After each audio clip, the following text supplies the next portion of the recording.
beneath the surface of our accepted history lies a timeline far older and far stranger than most dare to imagine. Scattered across ancient texts, submerged ruins, and forgotten myths are fragments of civilizations said to exist before the Great Floods. Advanced societies that flourished in an age we're told never existed. From megalithic structures carved with impossible precision to flood legends that echo across every culture on Earth, these stories hint at a world wiped clean and rebuilt. This isn't pseudoscience or myth-chasing. These are real anomalies, architectural, linguistic, and astronomical, that continue to puzzle even the most seasoned researchers. In tonight's video, we're plunging into the deepest layers of forbidden history. Before we begin, just a quick note. The visuals enhance the journey, but you don't need to watch to enjoy it. You can simply listen as you relax, work, or drift off to sleep while we unravel the most terrifying pre-flood civilizations. And if you enjoy this kind of deep dive storytelling, feel free to subscribe. It helps me keep making these videos. Now, let's journey into the forgotten world that came before the flood. Deep within the pages of ancient texts, scattered across cultures that had no contact with one another, lies a recurring theme that has puzzled scholars for millennia. Stories of giants, beings of immense size and power who once walked the earth alongside humanity. But these weren't gentle giants from fairy tales. According to the texts, they were tyrants, rulers of vast empires who enslaved and terrorized early human civilizations. They were known by many names across different cultures, but perhaps the most famous comes from ancient Hebrew texts, the Nephilim. The word Nephilim itself is shrouded in mystery. Translated from ancient Hebrew, it can mean the fallen ones or those who cause others to fall. But who were they really? And more importantly, what happened to them? The answers might be more disturbing than we ever imagined. According to the Book of Enoch, an ancient text that didn't make it into the traditional biblical canon, but was revered by early Jewish and Christian communities, the Nephilim were the offspring of a forbidden union. The text describes how 200 angels, known as the Watchers, descended from heaven and took human women as wives. These angels weren't just any celestial beings. They were described as mighty, knowledgeable entities who possessed secrets that were meant to remain hidden from humanity. But the children born from these unions were not ordinary. They were giants, beings of extraordinary size and strength. The Book of Enoch describes them as being 300 cubits tall. To put that in perspective, that would make them roughly 450 feet in height. While this might seem fantastical, similar descriptions appear in texts from cultures around the world, from the ancient Mesopotamians to the early Celtic tribes. These weren't just large humans. According to the texts, the Nephilim possessed abilities that set them apart from ordinary people. They were said to have incredible strength, the ability to move massive stones with ease, and knowledge of advanced technologies that seemed impossible for their time. Some accounts describe them as being able to manipulate the elements themselves, controlling storms and earthquakes. But perhaps most disturbing of all was their appetite. The ancient texts describe the Nephilim as having an insatiable hunger that went beyond normal sustenance. They consumed vast quantities of food, depleting entire regions of their resources. When the land could no longer feed them, according to some accounts, they turned to more sinister sources of nourishment. The Book of Enoch suggests that they began to consume not just animals, but humans as well. As their numbers grew, so did their influence. The Nephilim didn't remain isolated individuals. They organized themselves into what can only be described as empires. These weren't the kind of empires we might recognize from later human history, built on trade and diplomacy. These were empires of terror, built on subjugation and fear. Archaeological evidence from around the world seems to support the existence of these ancient giant civilizations, though mainstream archaeology often offers alternative explanations. Massive stone structures, far too large to have been moved by primitive human technology, dot the landscape of our planet. From the megalithic blocks at Baalbek in Lebanon, some weighing over 1,000 tons, to the perfectly fitted stones of Sacsayhuaman in Peru, these structures defy conventional explanations of how they were built. But it's not just the size of these structures that's puzzling. It's their precision. Many of these ancient megalithic sites show evidence of advanced engineering techniques that wouldn't be rediscovered by human civilization for thousands of years. The stones are cut and fitted with such accuracy that you couldn't slide a piece of paper between them. This level of precision requires not just advanced tools, but advanced knowledge of mathematics, physics, and engineering. Could these be the remnants of the Nephilim empires? Some researchers believe so. They point to the fact that many of these megalithic sites share similar characteristics, despite being separated by thousands of miles, and supposedly built by civilizations that had no contact with each other. The consistency in construction techniques and the sheer scale of these projects suggests a coordinated effort by a civilization with resources and knowledge far beyond what early humans possessed.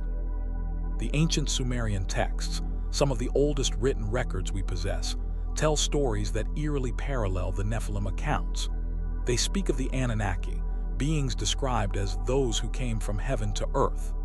These beings were said to be tall, powerful, and possessed of great knowledge. They established cities and ruled over human populations, teaching them agriculture, metallurgy, and writing, but also demanding worship and tribute. The Sumerian King List, an ancient document that chronicles the rulers of early Mesopotamian cities, contains entries that have puzzled historians for decades. It lists kings with reigns that lasted thousands of years, far beyond any human lifespan. These rulers are described as being of divine or semi-divine origin, and many are associated with great building projects and technological advances. Interestingly, the Sumerian accounts also describe a great catastrophe that brought an end to the rule of these beings.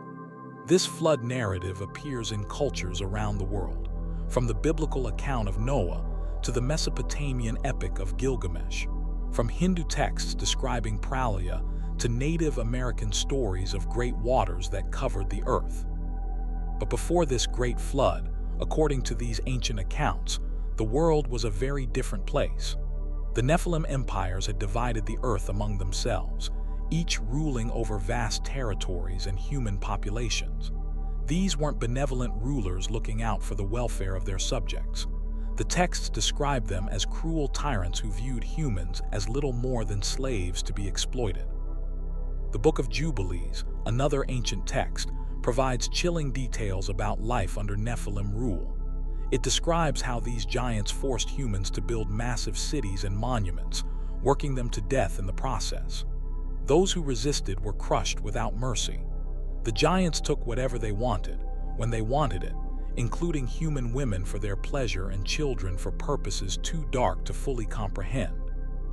But the Nephilim weren't content with just ruling over humans. According to some accounts, they waged war against each other as well.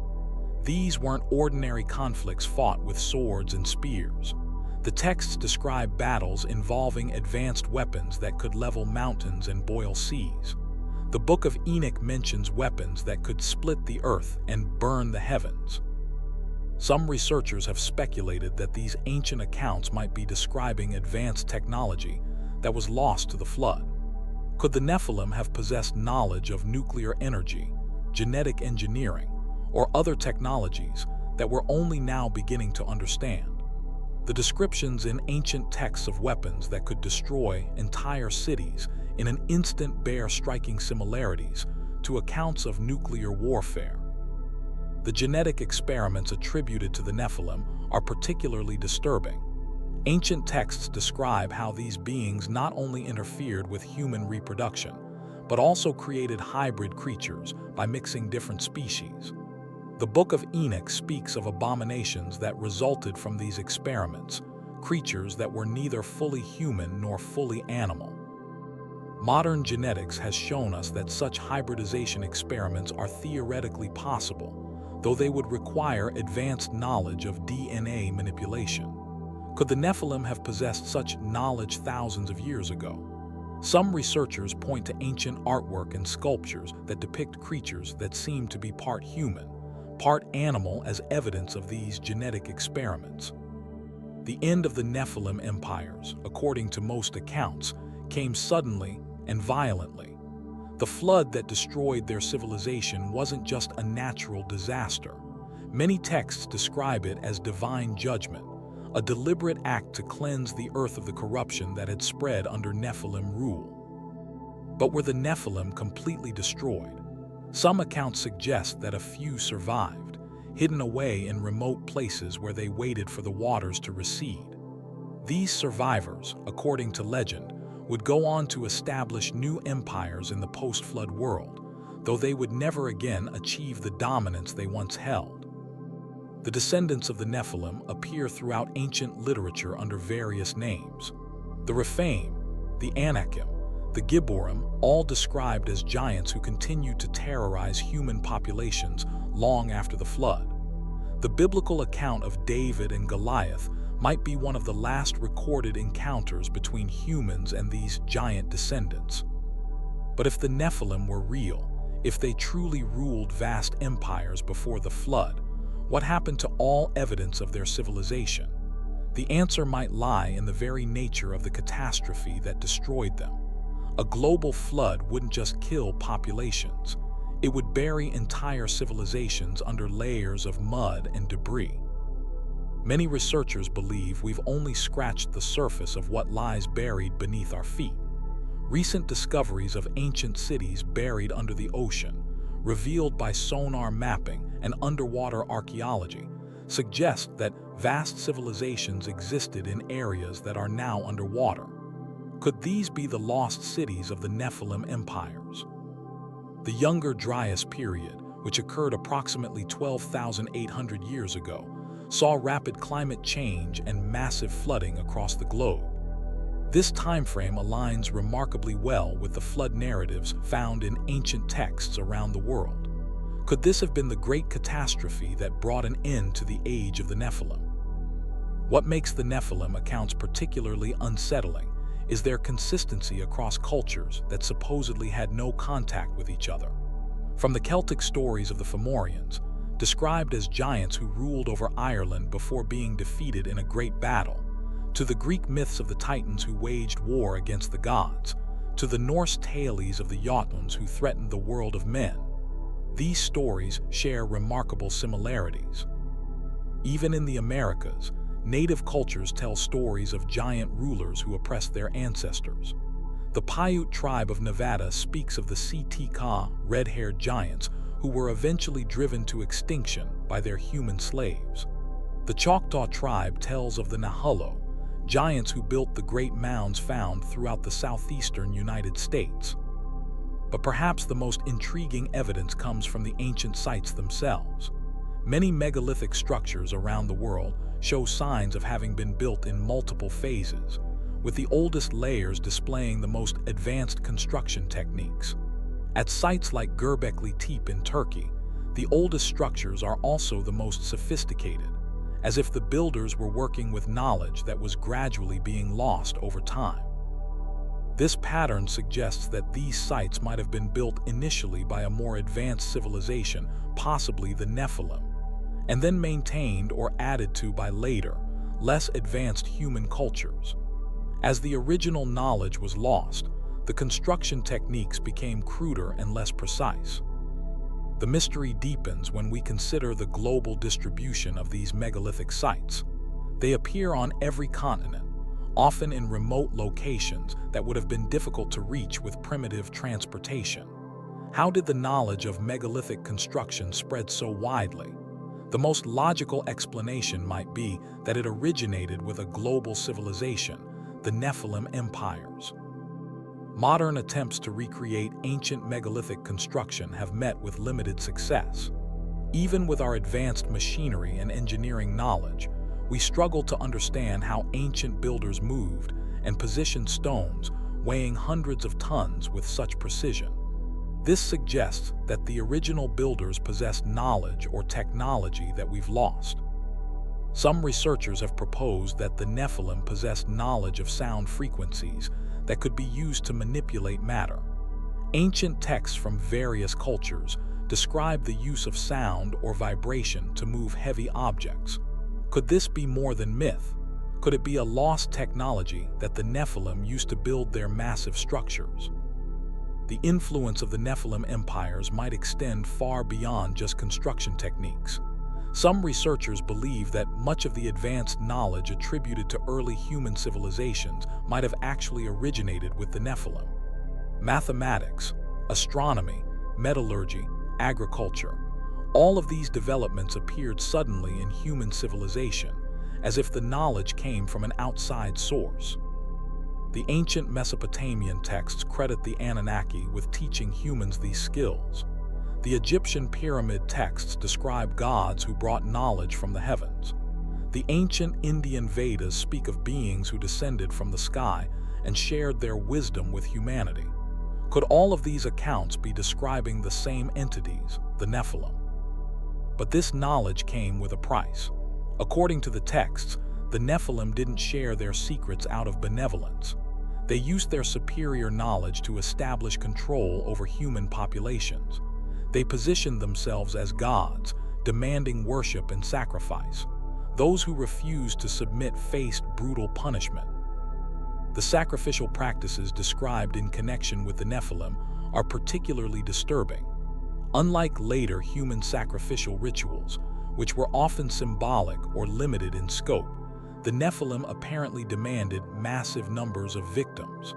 Some accounts describe entire cities being sacrificed to appease their hunger for human life. These weren't just random killings. The texts suggest that the Nephilim had specific preferences for their victims. Children and young adults were particularly prized, possibly because of their genetic purity or life force. Some accounts even suggest that the Nephilim consumed not just the flesh of their victims, but their life essence itself. As their empires expanded, the competition between different Nephilim factions grew more intense. The texts describe great wars fought between rival giant clans, conflicts that devastated entire regions of the earth.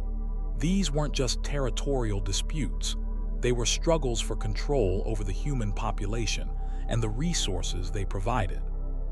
The weapons used in these conflicts were beyond anything later human civilizations would develop.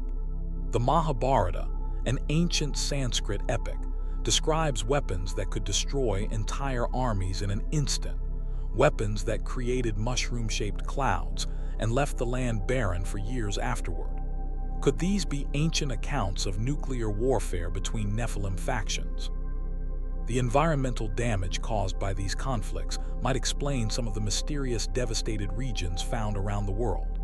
Areas like the Sahara Desert, which geological evidence suggests was once a lush, inhabited region, might have been turned into wasteland by ancient warfare. The glass formations found in some desert regions, which require temperatures of over 3,000 degrees Fahrenheit to form, could be evidence of ancient nuclear conflicts. But it wasn't just their weapons that made the Nephilim terrifying.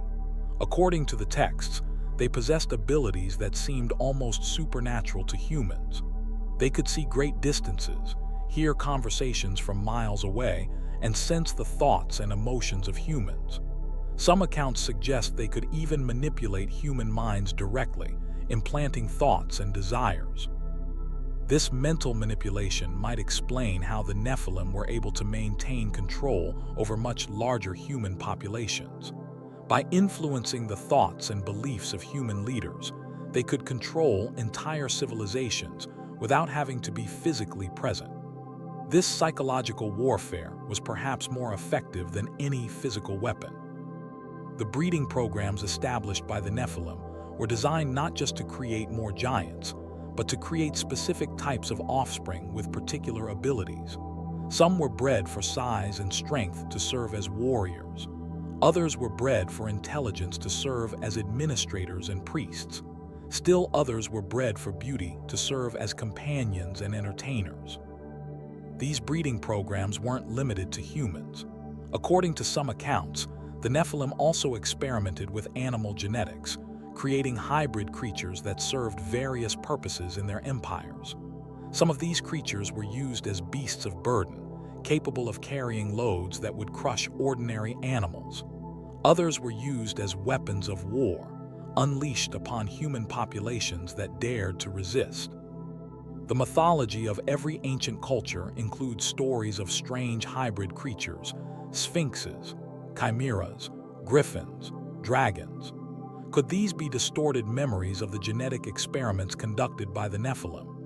The consistency of these stories across cultures that had no contact with each other suggests they might be based on real encounters with such creatures. As the Nephilim empires reached their peak, they began to turn their attention to projects of staggering ambition. Some texts describe attempts to build structures that reached into the heavens themselves. The biblical Tower of Babel might be one example of these projects, but it probably wasn't the only one. Recent discoveries of massive underground complexes, like the vast network of tunnels beneath Cappadocia in Turkey, suggest that the ancients were also building downward, creating subterranean cities of incredible size and complexity. Could these have been built by the Nephilim as shelters against the catastrophe they somehow knew was coming? But despite all their power and knowledge, the Nephilim couldn't prevent their own destruction. The flood that ended their reign came suddenly and completely, washing away their great cities and burying their monuments under layers of mud and debris. According to the texts, this wasn't just a natural disaster. It was divine judgment upon a civilization that had become irredeemably corrupt. The speed and totality of their destruction suggests that the flood might have been triggered by their own actions. Some researchers have speculated that the Nephilim might have been experimenting with forces they didn't fully understand, perhaps tapping into the Earth's core energy or manipulating the planet's magnetic field.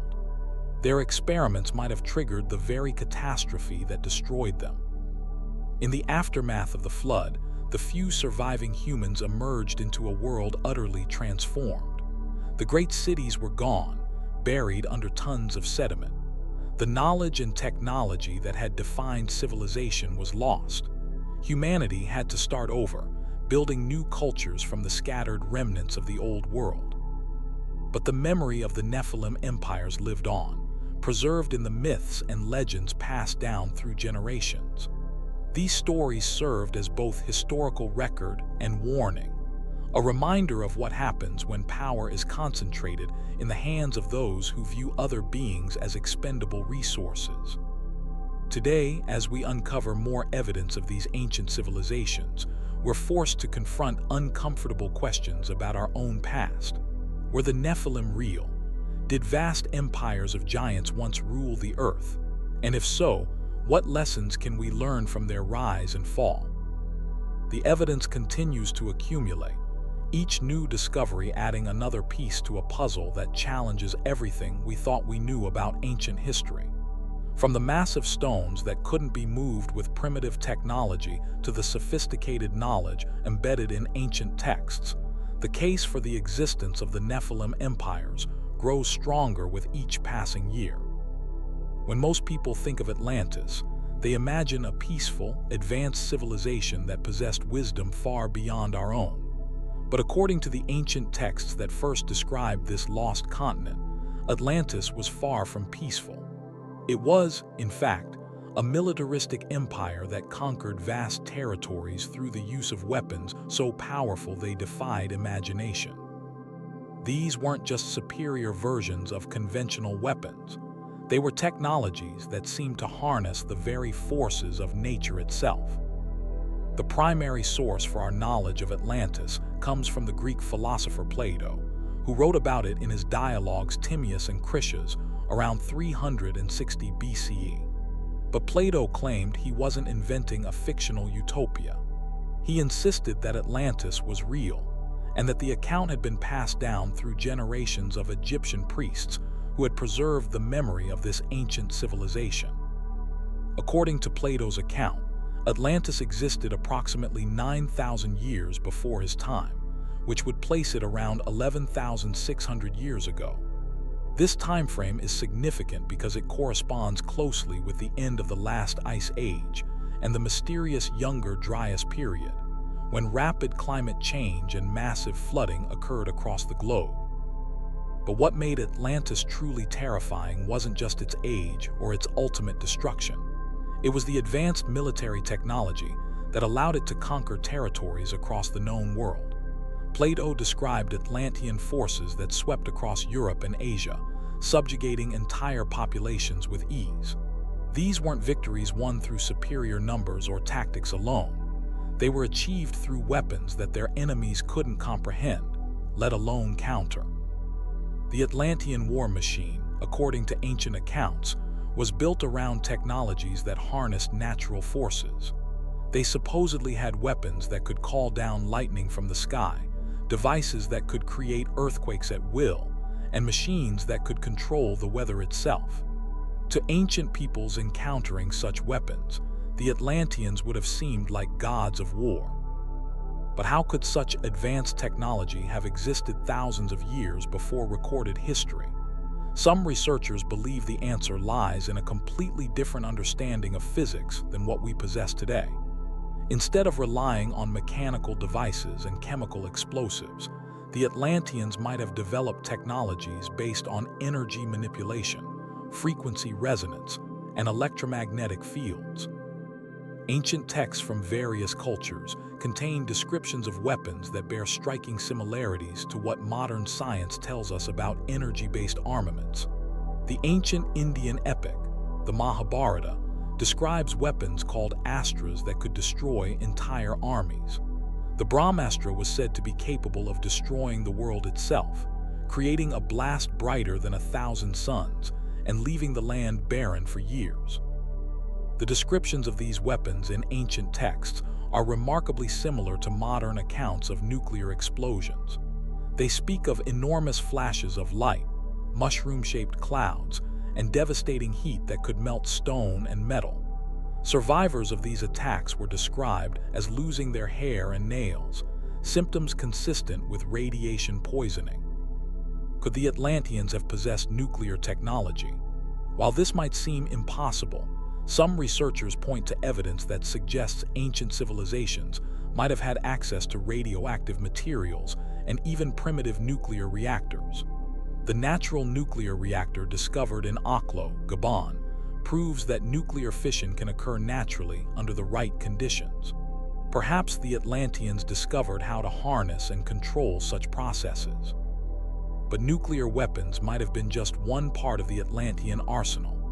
Ancient accounts describe weapons that could manipulate matter at the molecular level, devices that could turn solid rock into dust or transform water into stone. These descriptions suggest a level of understanding about atomic structure that wouldn't be achieved by mainstream science until the 20th century. The power source for these weapons remains one of the greatest mysteries. Plato mentioned that Atlantis possessed a special metal called orichalcum, which was said to be almost as valuable as gold and to possess unique properties. Some researchers have speculated that orichalcum might have been a superconducting material that could store and channel enormous amounts of energy. Modern attempts to identify orichalcum have yielded intriguing results. Some researchers believe it might have been an alloy of copper and zinc, with trace amounts of other metals that created unique electromagnetic properties. Others suggest it could have been a naturally occurring metallic glass with superconducting capabilities. The energy storage and transmission systems of Atlantis were apparently based on crystal technology. Ancient accounts describe massive crystals that could capture and focus energy from various sources: solar, geothermal, and even cosmic radiation. These crystals were supposedly arranged in complex geometric patterns that amplified their power exponentially. The famous psychic Edgar Cayce, who claimed to have accessed information about Atlantis through psychic visions, described in detail the crystal-based technology that powered Atlantean civilization. According to Cayce, the Atlanteans used enormous crystals housed in special buildings to generate and distribute energy throughout their empire. These crystals could be tuned to different frequencies to produce various effects. While Cayce's accounts are often dismissed as fantasy, Recent discoveries in crystal technology have shown that crystals can indeed store, amplify, and transmit energy in ways that weren't understood until recently. Piezoelectric crystals can convert mechanical stress into electrical energy, while other types of crystals can store information or generate coherent light beams. The weapons systems described in Atlantean accounts often involved the use of focused energy beams. These weren't simple laser weapons as we might imagine them today, but devices that could manipulate the fundamental forces of matter itself. Some accounts describe beams that could disintegrate matter by disrupting the bonds between atoms, effectively turning solid objects into their component particles. Other Atlantean weapons apparently worked by manipulating gravitational fields. Ancient texts describe devices that could make massive objects weightless, allowing them to be moved with ease, or conversely, that could increase an object's gravitational field to the point where it would sink into the earth or crush itself under its own weight. The sonic weapons attributed to Atlantis were perhaps the most exotic of all. These devices supposedly used sound frequencies to shatter stone, level mountains, or even kill living beings by disrupting their cellular structure. The famous walls of Jericho, which according to biblical accounts fell at the sound of trumpets, might be a distant memory of Atlantean sonic technology. Modern research into infrasound and ultrasound has shown that sound waves can indeed have devastating effects on both structures and living beings. Infrasound frequencies below the range of human hearing can cause buildings to collapse, while certain ultrasonic frequencies can disrupt biological tissue. Could the Atlanteans have developed these principles into weaponized systems? The aerial capabilities of Atlantean forces were another source of their military dominance. Ancient accounts describe flying machines that could travel vast distances at incredible speeds. These weren't primitive gliders or balloons, but sophisticated aircraft that could hover, accelerate rapidly, and maneuver in ways that defied conventional understanding of aerodynamics. These flying machines, called vimanas in ancient Indian texts, were described as being constructed from special metals and powered by mysterious energy sources. Some accounts describe them as being capable of underwater travel as well, suggesting they were more like advanced spacecraft than conventional aircraft. The propulsion systems of these vehicles remain a mystery. Some accounts suggest they used anti-gravity technology, while others describe engines that could manipulate spacetime itself. The vehicles were said to be virtually silent in operation and capable of sudden acceleration that would be impossible with conventional propulsion systems. The naval forces of Atlantis were equally advanced. Their ships were supposedly unsinkable and could travel underwater when necessary. These vessels were armed with weapons that could destroy enemy fleets from great distances, possibly using energy beams that could penetrate any armor. The underwater capabilities of Atlantean vessels gave them a tremendous strategic advantage. They could approach enemy coastlines undetected, strike without warning, and disappear beneath the waves before retaliation was possible. This submarine warfare capability wouldn't be seen again in human history until the 20th century. But perhaps the most terrifying aspect of Atlantean military technology was their apparent ability to manipulate weather and geological processes. Ancient accounts describe how Atlantean forces could summon storms to destroy enemy fleets, create droughts to starve opposing armies, or trigger earthquakes to bring down enemy fortifications. These weather control technologies weren't just local phenomena.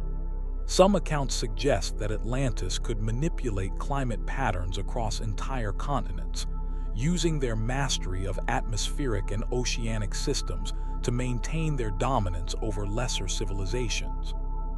The geological manipulation capabilities of Atlantis might explain some of the mysterious catastrophes recorded in ancient texts. Could the Atlanteans have been responsible for the volcanic eruptions, earthquakes, and floods that destroyed various ancient civilizations? Were they using natural disasters as weapons of war? The defensive systems of Atlantis itself were supposedly impregnable. The island continent was protected by energy barriers that could repel any attack. These barriers were said to be invisible to the naked eye, but capable of destroying any projectile or vessel that attempted to penetrate them. The capital city of Atlantis was described as being arranged in concentric circles, with each ring protected by increasingly powerful defensive systems. The outermost defenses could stop conventional armies, while the inner defenses could supposedly repel attacks by other advanced civilizations. At the center of the city stood the Great Temple and Power Plant, where the master crystals that powered the entire civilization were housed. This facility was protected by the most advanced defensive systems imaginable, including weapons that could disintegrate attackers at the molecular level. But for all their military might, the Atlanteans apparently faced enemies that possessed similar technologies. Ancient accounts speak of great wars fought between different advanced civilizations, conflicts that raged across the globe and devastated entire continents.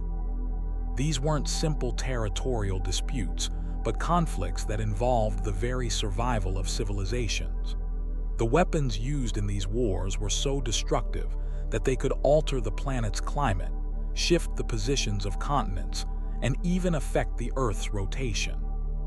The final war that destroyed Atlantis was apparently triggered by their own hubris. According to Plato's account, the Atlanteans had grown corrupt and aggressive, using their advanced technology to oppress other peoples. This eventually led to a conflict with ancient Athens, which somehow managed to resist the Atlantean invasion. But the real destruction came from within. Some accounts suggest that the Atlanteans lost control of their own technology, that their experiments with fundamental forces triggered catastrophic feedback loops that they couldn't stop. The crystal power systems that had made their civilization possible became the instruments of its destruction. The final moments of Atlantis were described as a cataclysm beyond imagination. The great crystals overloaded, creating energy discharges that split the very bedrock of the continent.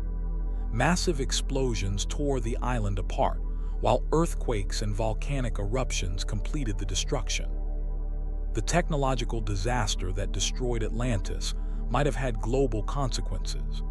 The sudden release of enormous amounts of energy could have triggered climate changes, tectonic shifts, and other catastrophes that affected civilizations around the world. This might explain why flood myths and accounts of global catastrophes appear in cultures across the planet. Some researchers believe that fragments of Atlantean technology survived the destruction, scattered across the globe by refugees fleeing the catastrophe. These technological artifacts might have been the source of the advanced knowledge that appeared suddenly in various ancient civilizations. The megalithic structures found around the world could be attempts by survivor populations to recreate Atlantean technology with limited resources and knowledge. The precision and scale of these structures suggest that their builders had access to advanced construction techniques, even if they no longer possess the full technological capabilities of their predecessors. The crystal skulls found in various parts of the world might be remnants of Atlantean information storage systems. These artifacts, carved from single pieces of quartz crystal with impossible precision, could potentially store vast amounts of data using crystalline matrix structures. Modern attempts to reverse engineer these artifacts have met with limited success.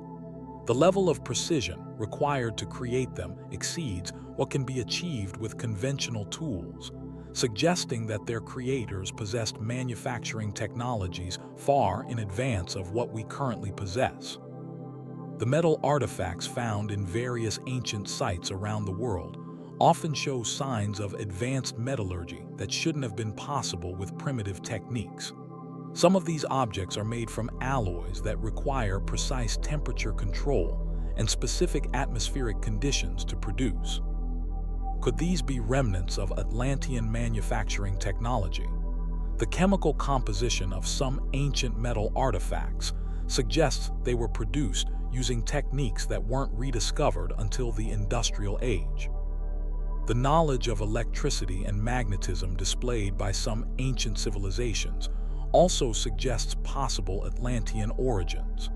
The Baghdad battery, an ancient device that appears to be capable of generating electrical current, could be a simplified version of Atlantean power technology.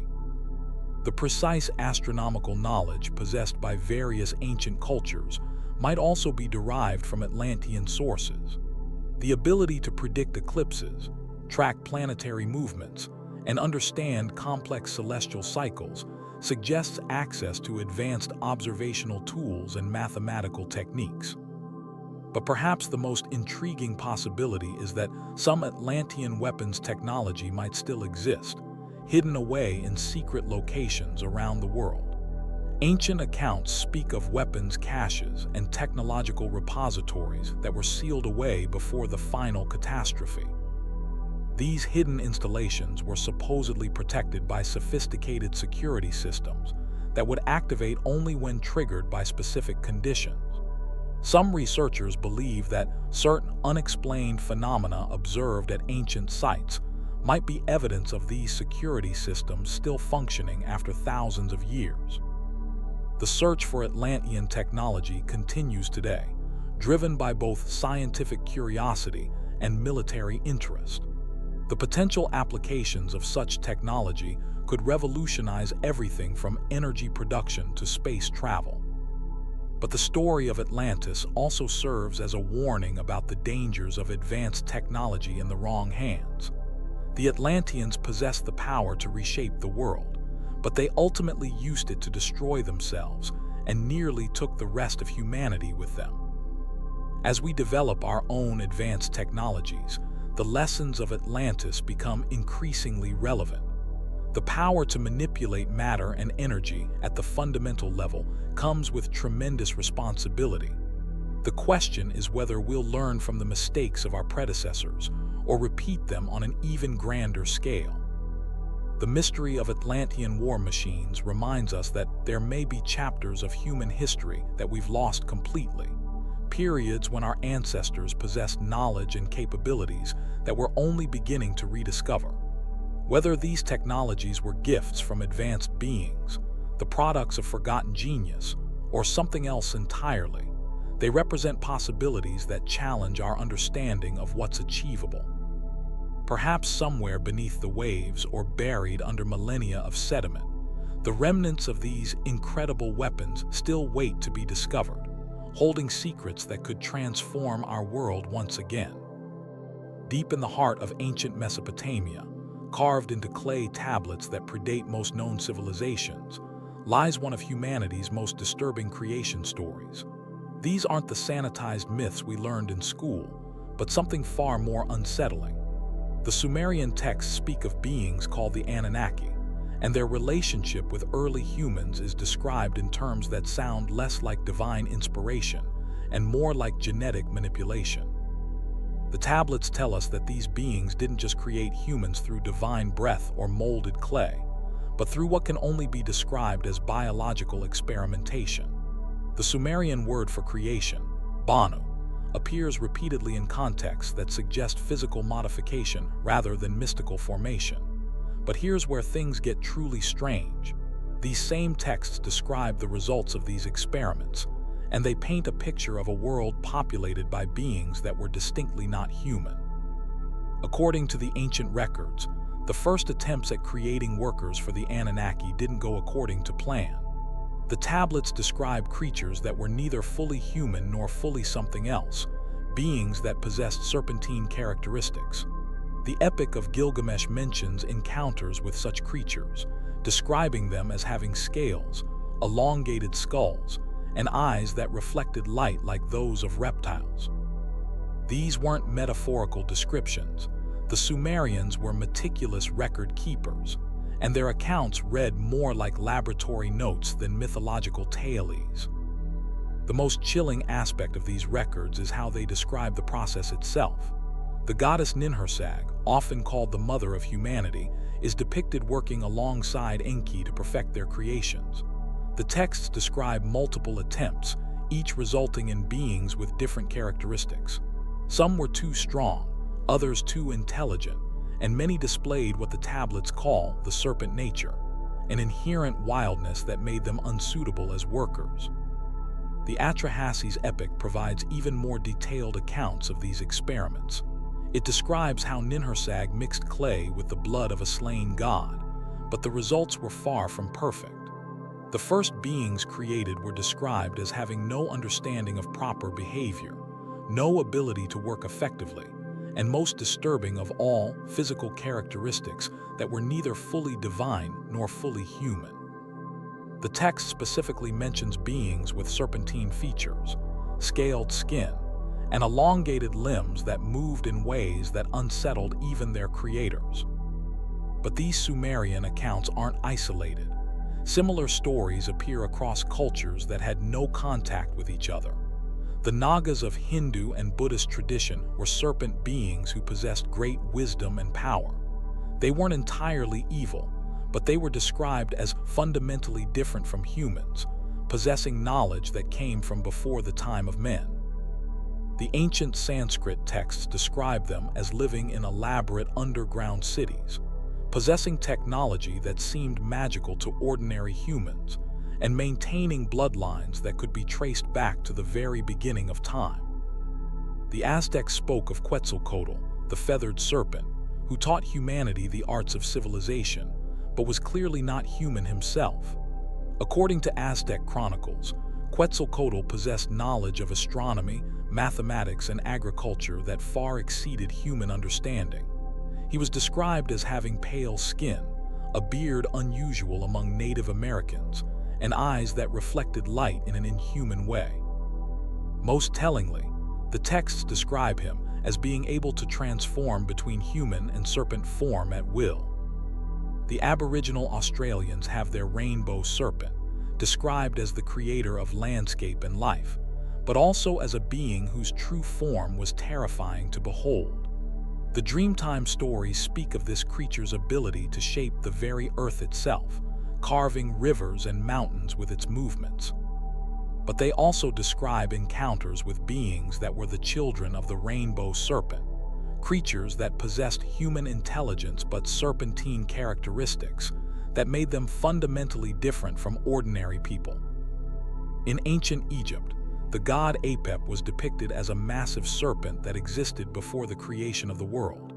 But Egyptian texts also describe the Shemsu Hor, the followers of Horus, who were said to be beings that bridged the gap between gods and humans. These entities were described as possessing elongated skulls, unusual height, and knowledge that they passed down to selected human bloodlines. The hieroglyphic text suggests that these beings were the result of unions between gods and humans, creating offspring that possessed characteristics of both. These weren't just cultural symbols. The descriptions are too specific, too consistent across separated civilizations. They describe beings with elongated skulls, scaled skin, and intelligence that surpassed human understanding. More importantly, they describe these beings as having been created through deliberate processes, not as natural evolutionary developments. What makes these accounts even more intriguing is the physical evidence we continue to uncover. Archaeologists working in Peru have discovered hundreds of elongated skulls, particularly in the Paracas region. These aren't the result of cranial binding, a practice where infant skulls are deliberately shaped. These skulls are fundamentally different in structure, with larger cranial capacity and different bone composition. DNA analysis of these remains has yielded results that scientists are still struggling to explain. The Paracas skulls contain genetic markers that don't match any known human populations. The mitochondrial DNA, which is passed down through the maternal line, shows sequences that appear nowhere in the current human genetic database. Even more puzzling, these skulls date back thousands of years, to a time when our understanding of genetics was supposedly non-existent. The bone density is different from normal human skulls, suggesting that these beings possessed physical capabilities beyond those of ordinary humans. Recent analysis has revealed that the Paracas skulls have a cranial volume that is 25 to 60% larger than normal human skulls. This isn't just unusual, it's unprecedented in the archaeological record. The implications are staggering. If these beings possessed brains that were significantly larger than modern humans, they would have had cognitive capabilities that far exceeded our own. Similar elongated skulls have been found across the world. In Egypt, Akhenaten and his family are consistently depicted with strangely elongated heads. The pharaoh's mummy, when finally examined, revealed skull characteristics that matched those found in other locations. His daughters and wife Nefertiti are all shown in ancient art with the same unusual cranial features, suggesting that this wasn't artistic stylization but accurate depiction of their actual appearance.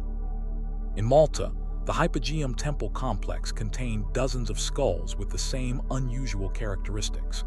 Dating back over 5,000 years, these remains show clear signs of the same genetic modifications found in other locations.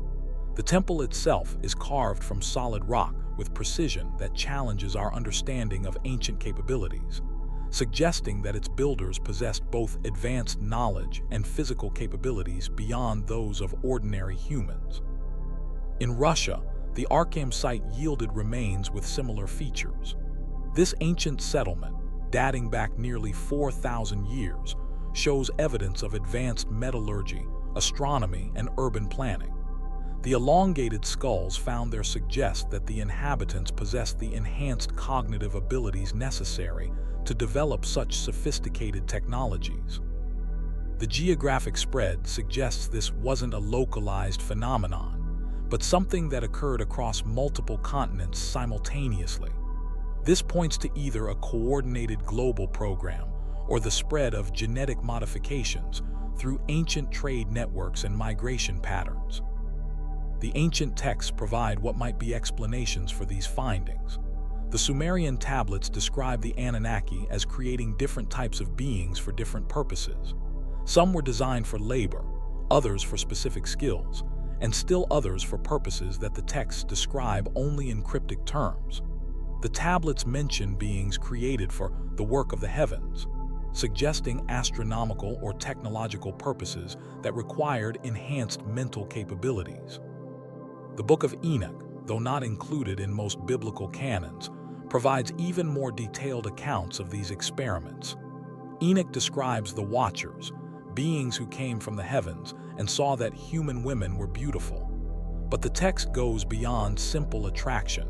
It describes a systematic program of breeding with humans to create offspring with specific characteristics. These children, called the Nephilim, were described as giants, but also as possessing knowledge and abilities that were clearly inhuman. The book provides specific details about their appearance, describing beings with unusual height, elongated skulls, and eyes that reflected light differently than human eyes. More importantly, it describes their capabilities, including the ability to understand complex mathematics, predict celestial events, and manipulate matter in ways that seemed impossible to ordinary humans. The book describes these beings teaching humans metallurgy, astronomy, and what can only be described as genetic manipulation. Enoch specifically mentions that the Watchers taught humans to alter the course of nature and to create beings that were not according to the original plan. This sounds remarkably similar to what we might today call genetic engineering, but accomplished through methods that remain mysterious. The text describes laboratories where these experiments took place, hidden facilities where the Watchers combined genetic material from different sources to create new forms of life. The descriptions include details about the preservation of genetic material, the combination of traits from different species, and the creation of beings that possessed characteristics that were impossible through natural reproduction. But perhaps the most disturbing aspect of these ancient accounts is what they say happened to these hybrid beings. According to multiple sources, including the Book of Jubilees and various Sumerian texts, these creatures became a problem. They were too powerful, too intelligent, and too different from regular humans to coexist peacefully. The texts describe conflicts between the hybrids and pure humans, wars that devastated early civilizations. The Nephilim are described as becoming increasingly aggressive and domineering, using their superior abilities to subjugate ordinary humans. They established kingdoms where they ruled as god-kings, demanding worship and tribute from their human subjects. Their advanced knowledge allowed them to develop weapons and technologies that gave them overwhelming advantages in warfare. The solution, according to these accounts, was a global catastrophe. The flood narratives found in cultures worldwide weren't just about divine punishment for human wickedness, but about eliminating genetic contamination. The text suggests that the flood was specifically designed to wipe out the hybrid populations while preserving a remnant of pure human genetics through selected survivors like Noah and his family. This interpretation casts the flood story in an entirely different light. Instead of moral cleansing, it becomes an account of genetic warfare, a deliberate attempt to reset human evolution by eliminating unwanted genetic variants. The specificity with which flood survivors are chosen in various traditions supports this interpretation. They weren't just righteous, they were genetically pure. The Sumerian king list provides additional evidence for this interpretation. It describes rulers who reigned for impossibly long periods, sometimes thousands of years, before the flood. After the flood, the lifespans of rulers dropped dramatically to more human levels. This suggests that the pre-flood rulers possessed genetic modifications that extended their lifespans, modifications that were eliminated by the global catastrophe. Modern genetics adds another layer to this mystery. The human genome contains what scientists call junk DNA, sequences that serve no apparent function but make up the majority of our genetic code. Recent research suggests that some of this supposedly useless genetic material might actually be dormant sequences, genes that could potentially be activated under the right conditions. These dormant sequences include genes that appear to code for enhanced cognitive abilities, extended lifespans, and physical characteristics that don't match any known human population. Some researchers have suggested that these sequences represent remnants of ancient genetic modifications, deactivated but still present in human DNA. Even more intriguing is the discovery of genetic bottlenecks in human evolution. Our species shows signs of having passed through several periods where the total population dropped to dangerously low levels. These bottlenecks correspond roughly with the timeframes described in various flood mythologies. It's as if humanity was repeatedly culled, with only specific genetic lines allowed to continue. The most significant of these bottlenecks occurred approximately 70,000 years ago, when the human population may have dropped to as few as 10,000 individuals. This corresponds with the Toba supervolcanic eruption, but some researchers have suggested that the population reduction was too severe to be explained by natural disaster alone. It's possible that this represents evidence of an earlier genetic reset, similar to the one described in flood narratives. The serpent symbolism that appears throughout these accounts might not be purely metaphorical. Reptilian characteristics, unusual bone structure, and different cognitive abilities could be remnants of these ancient genetic experiments. The consistency of serpent imagery across unconnected cultures suggests that these beings possessed physical characteristics that reminded observers of reptiles. Consider the dragon kings of Chinese mythology, beings who controlled water and weather but were clearly not human. The texts describe them as possessing scales, elongated features, and the ability to shapeshift between human and reptilian forms. They were said to rule from underwater palaces and to possess technology that seemed magical to ordinary humans. The Mesopotamian Apkallu, fish-like beings who taught civilization to early humans, are described in similar terms.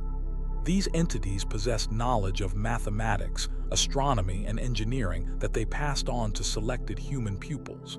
They were depicted as having scales, unusual facial features, and the ability to live both on land and in water. The Celtic Druids, who were said to be able to shapeshift into serpent form, represent another example of this widespread tradition. The ancient Irish texts describe the Druids as possessing knowledge that came from before the time of ordinary humans, knowledge that included the ability to alter their physical forms and to manipulate natural forces in ways that seemed impossible. These weren't just stories. They were attempts to describe beings whose true nature was beyond normal human experience. The consistent description of shapeshifting abilities suggests that these beings possessed genetic modification that allowed them to alter their physical appearance, possibly through controlled expression of dormant genetic sequences. The implications of this interpretation are staggering.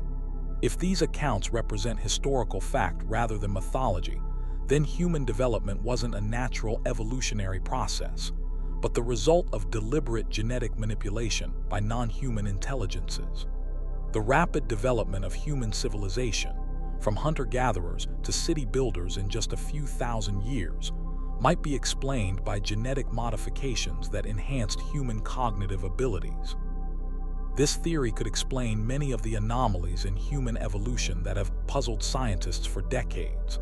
The rapid expansion of human brain size, the development of complex language, and the sudden appearance of sophisticated tool use all occurred within a relatively short period.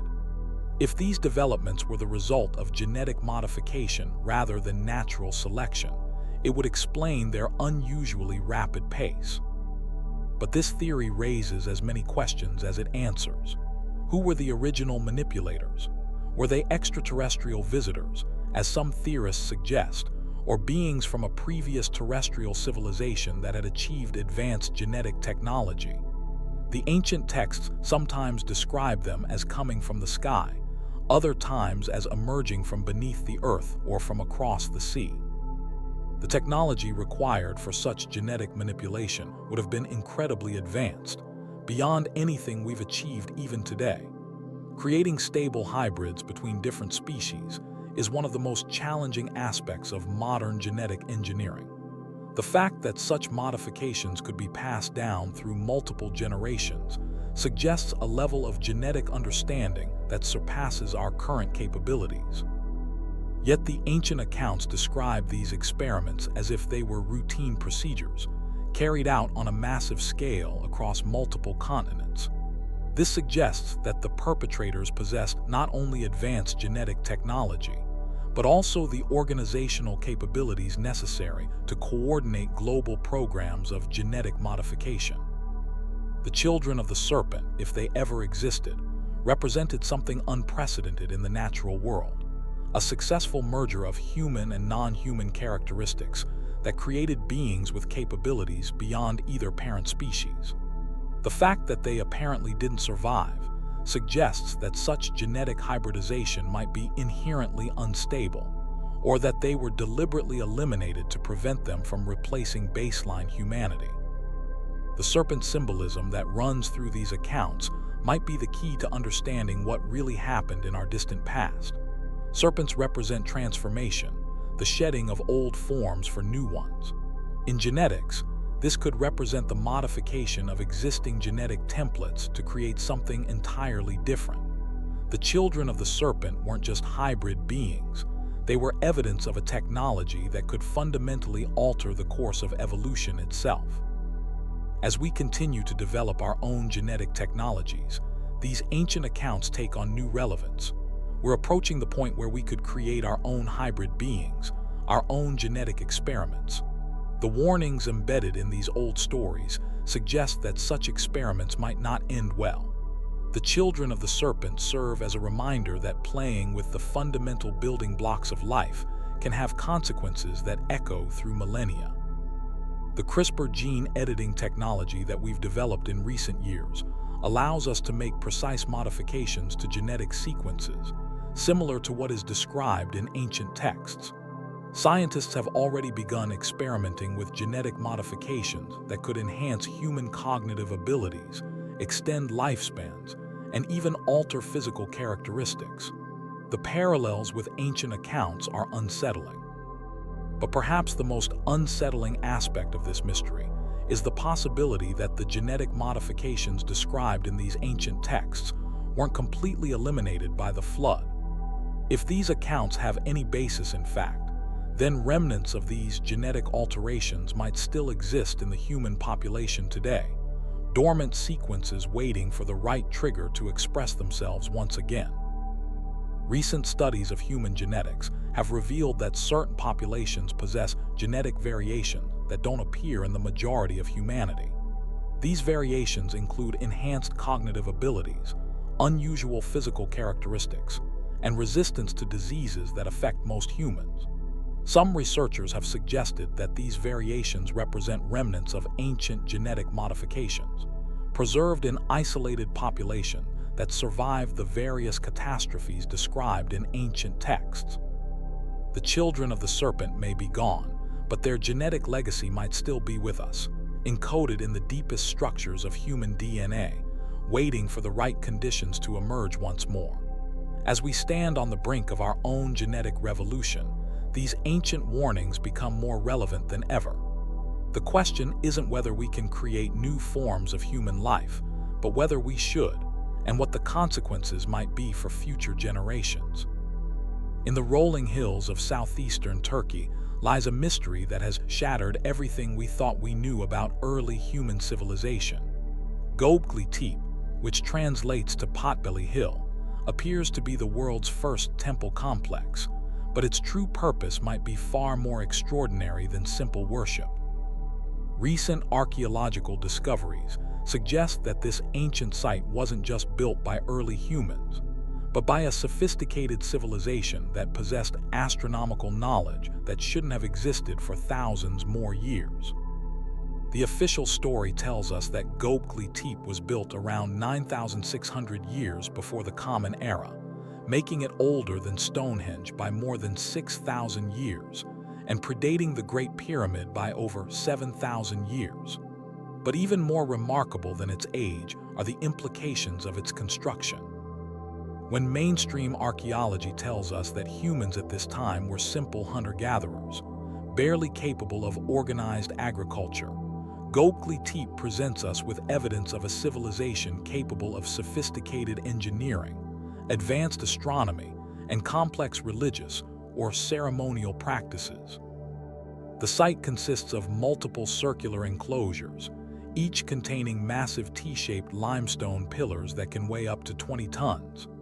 These aren't roughly hewn stones, but precisely carved megaliths decorated with intricate reliefs of animals, symbols, and abstract designs.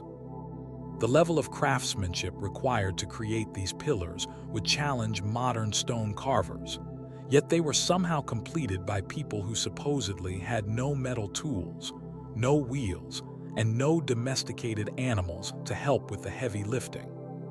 But the true mystery of Gobekli Tepe lies not just in how it was built, but in why it was built where it was. The site's location appears to have been chosen with extraordinary precision, aligned with specific celestial events that suggest its builders possessed detailed astronomical knowledge. Recent research has revealed that the pillars and enclosures are positioned to mark the rising and setting of particular stars and constellations, creating what amounts to a massive stone calendar that tracked celestial movements with remarkable accuracy. The most significant of these alignments appears to be with the star Sirius, which the ancients knew as the brightest star in the night sky.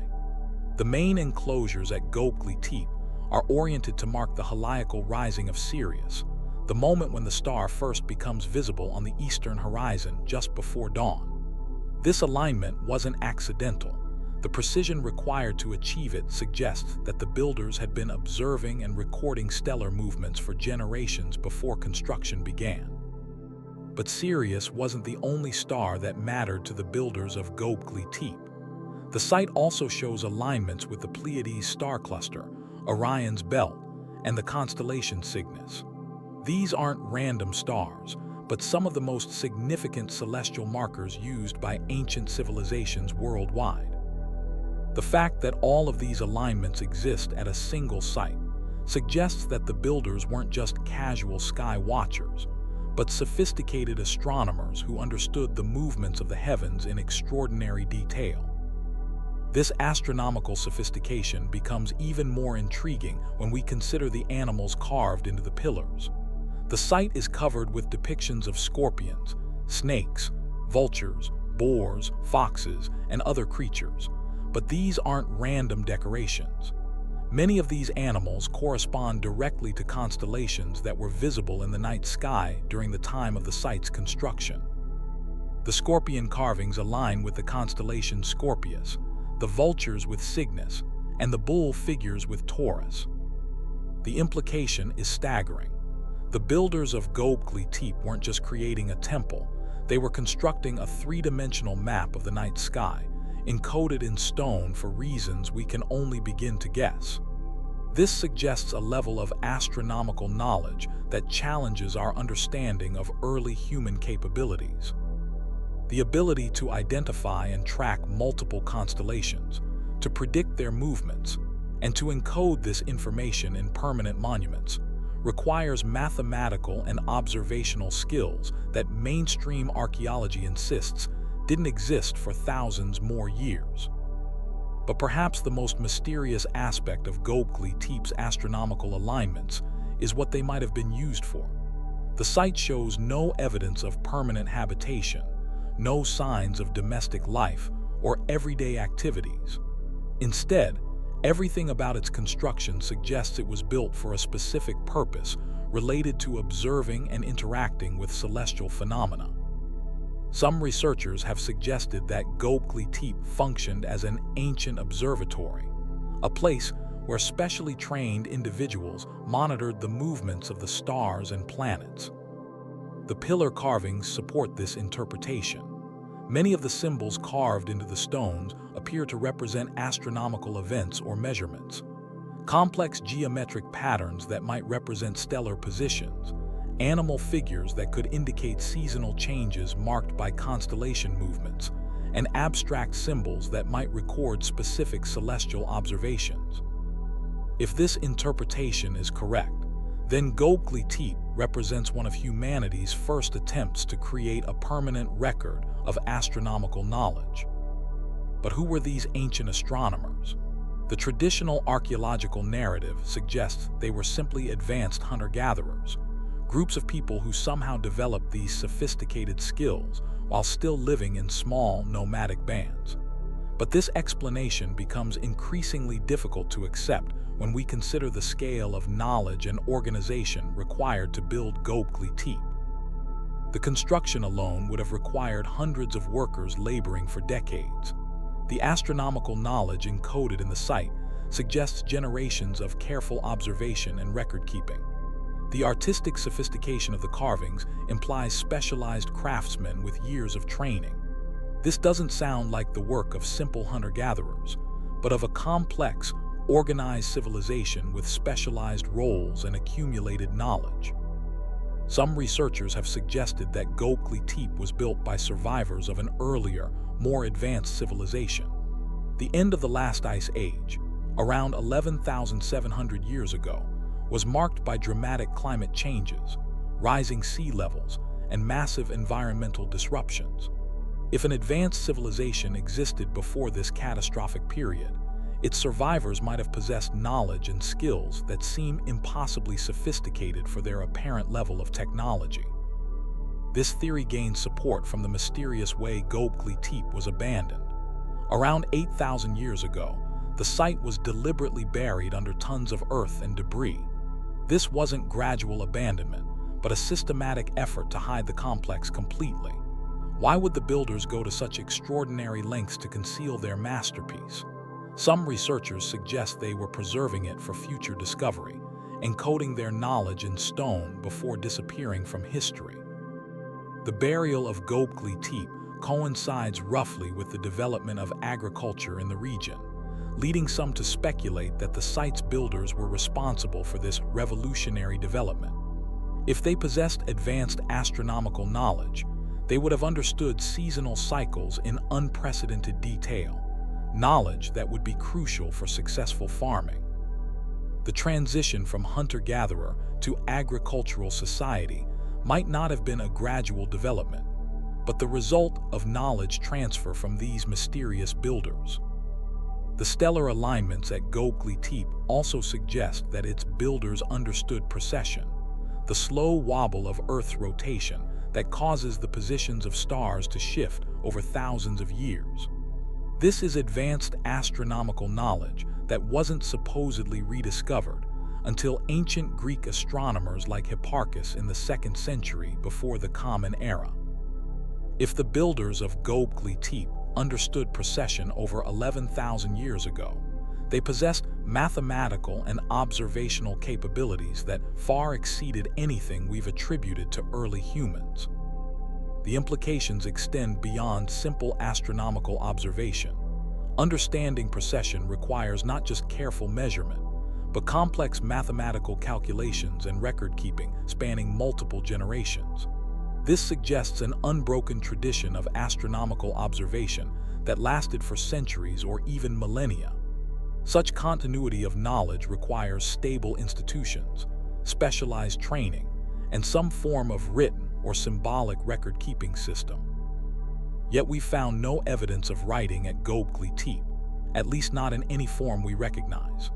This has led some researchers to suggest that the site itself is the record, that the complex arrangement of pillars, carvings, and alignments constitutes a form of three-dimensional writing that encoded astronomical and possibly other types of knowledge.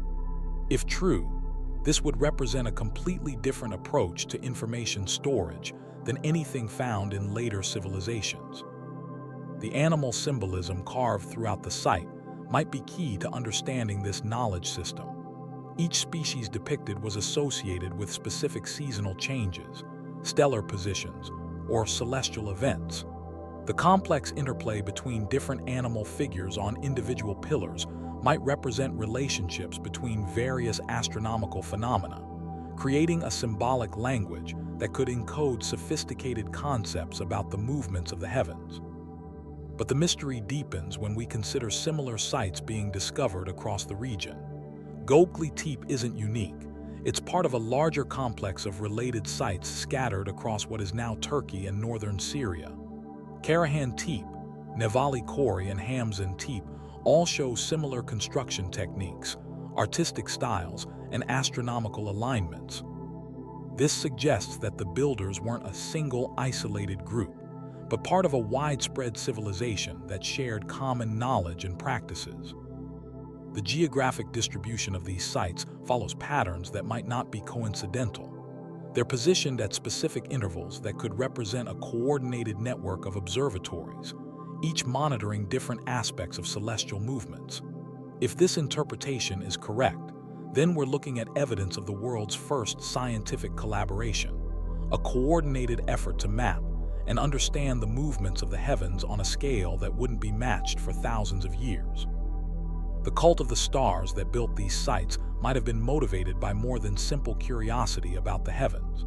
Many ancient civilizations believed that celestial events directly influenced earthly affairs, that the movements of stars and planets controlled everything from weather patterns to human destiny.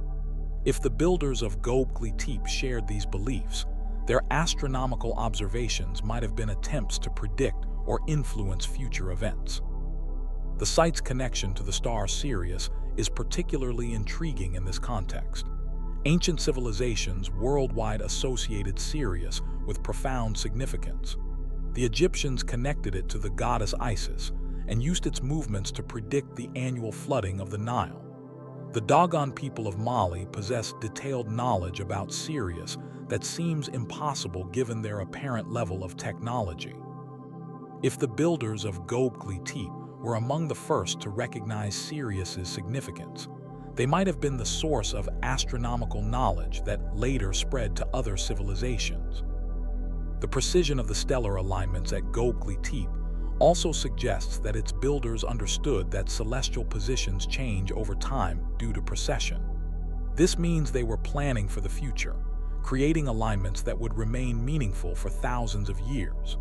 Such long-term thinking implies a sophisticated understanding of deep time and the persistence of knowledge across generations.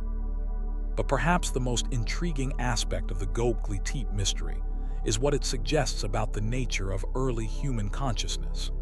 The ability to conceive of such a massive undertaking, to coordinate the labor of hundreds of people over decades, and to encode complex astronomical knowledge in permanent form, requires cognitive capabilities that match those of any later civilization. If humans possessed these abilities 11,000 years ago, what else might they have accomplished that we haven't yet discovered?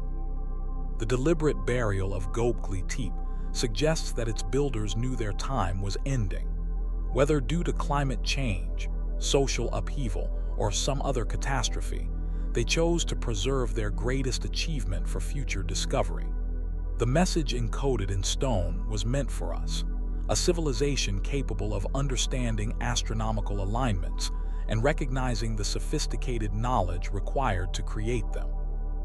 As we continue to excavate and study Gobekli Tepe, each new discovery adds to the mystery rather than solving it.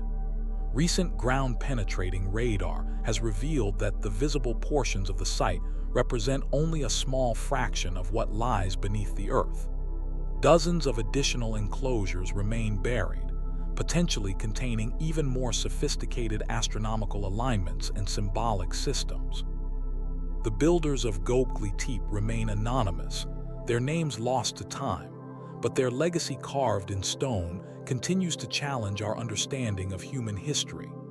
They were astronomers and architects, artists and engineers, visionaries who looked up at the night sky and saw patterns and meaning that inspired them to create something eternal. Their cult of the stars represents one of humanity's first attempts to understand our place in the cosmos, and their monument continues to guide us toward that understanding today. Deep in the heart of ancient Mesopotamia, where the first cities were born and civilization began its long journey, archaeologists have uncovered something that challenges everything we think we know about our earliest ancestors. In the dusty ruins of sites like Tel El Ubaid, and Eridu, buried beneath thousands of years of sand and time, they've found figurines that defy explanation. These aren't the typical human-like sculptures you might expect from early civilizations. No, these are something far more unsettling, far more mysterious. These figurines depict beings with elongated lizard-like heads, large eyes, and humanoid bodies dressed in what appears to be ceremonial robes. Some hold bobbies, others appear to be nursing infants, and many seem to be positioned in poses of reverence or ritual. They've been dated to around 6,000 years ago, making them some of the oldest religious artifacts ever discovered. But here's what makes them truly puzzling. They were clearly crafted with care and intention, suggesting they held deep spiritual significance for the people who made them. The Ubaid period, spanning roughly from 5,500 to 3,900 years ago, represents one of the earliest known civilizations in human history.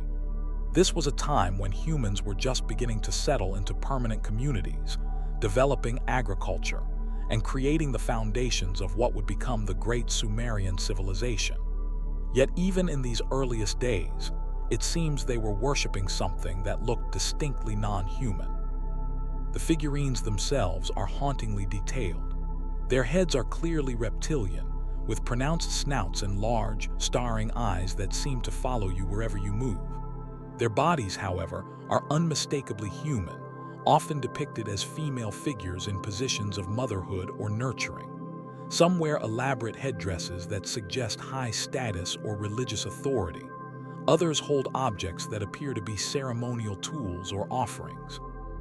What's particularly unsettling is that these aren't crude, primitive sculptures. The craftsmanship is sophisticated, showing a level of artistic skill that speaks to their importance in Ubaid society. These weren't toys or casual decorations. They were created with purpose, with reverence, with the kind of care reserved for the most sacred objects. But who or what were these lizard-headed beings supposed to represent? The mainstream archaeological interpretation suggests they were representations of deities or spiritual entities, perhaps connected to fertility, motherhood, or agricultural abundance. In many ancient cultures, gods and goddesses were depicted with animal characteristics to represent their connection to the natural world. Lions for strength, birds for freedom, serpents for wisdom or rebirth. Yet there's something different about the Ubaid figurines.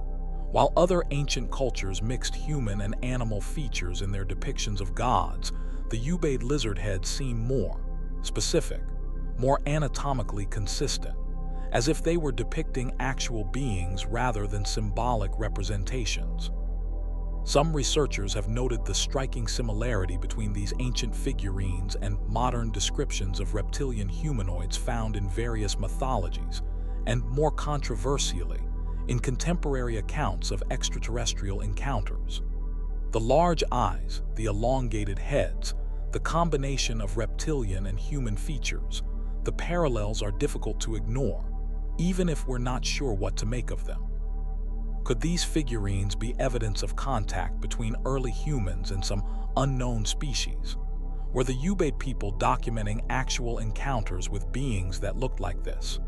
Or were they simply creating religious art based on visions, dreams, or spiritual experiences that they interpreted through the lens of their natural world?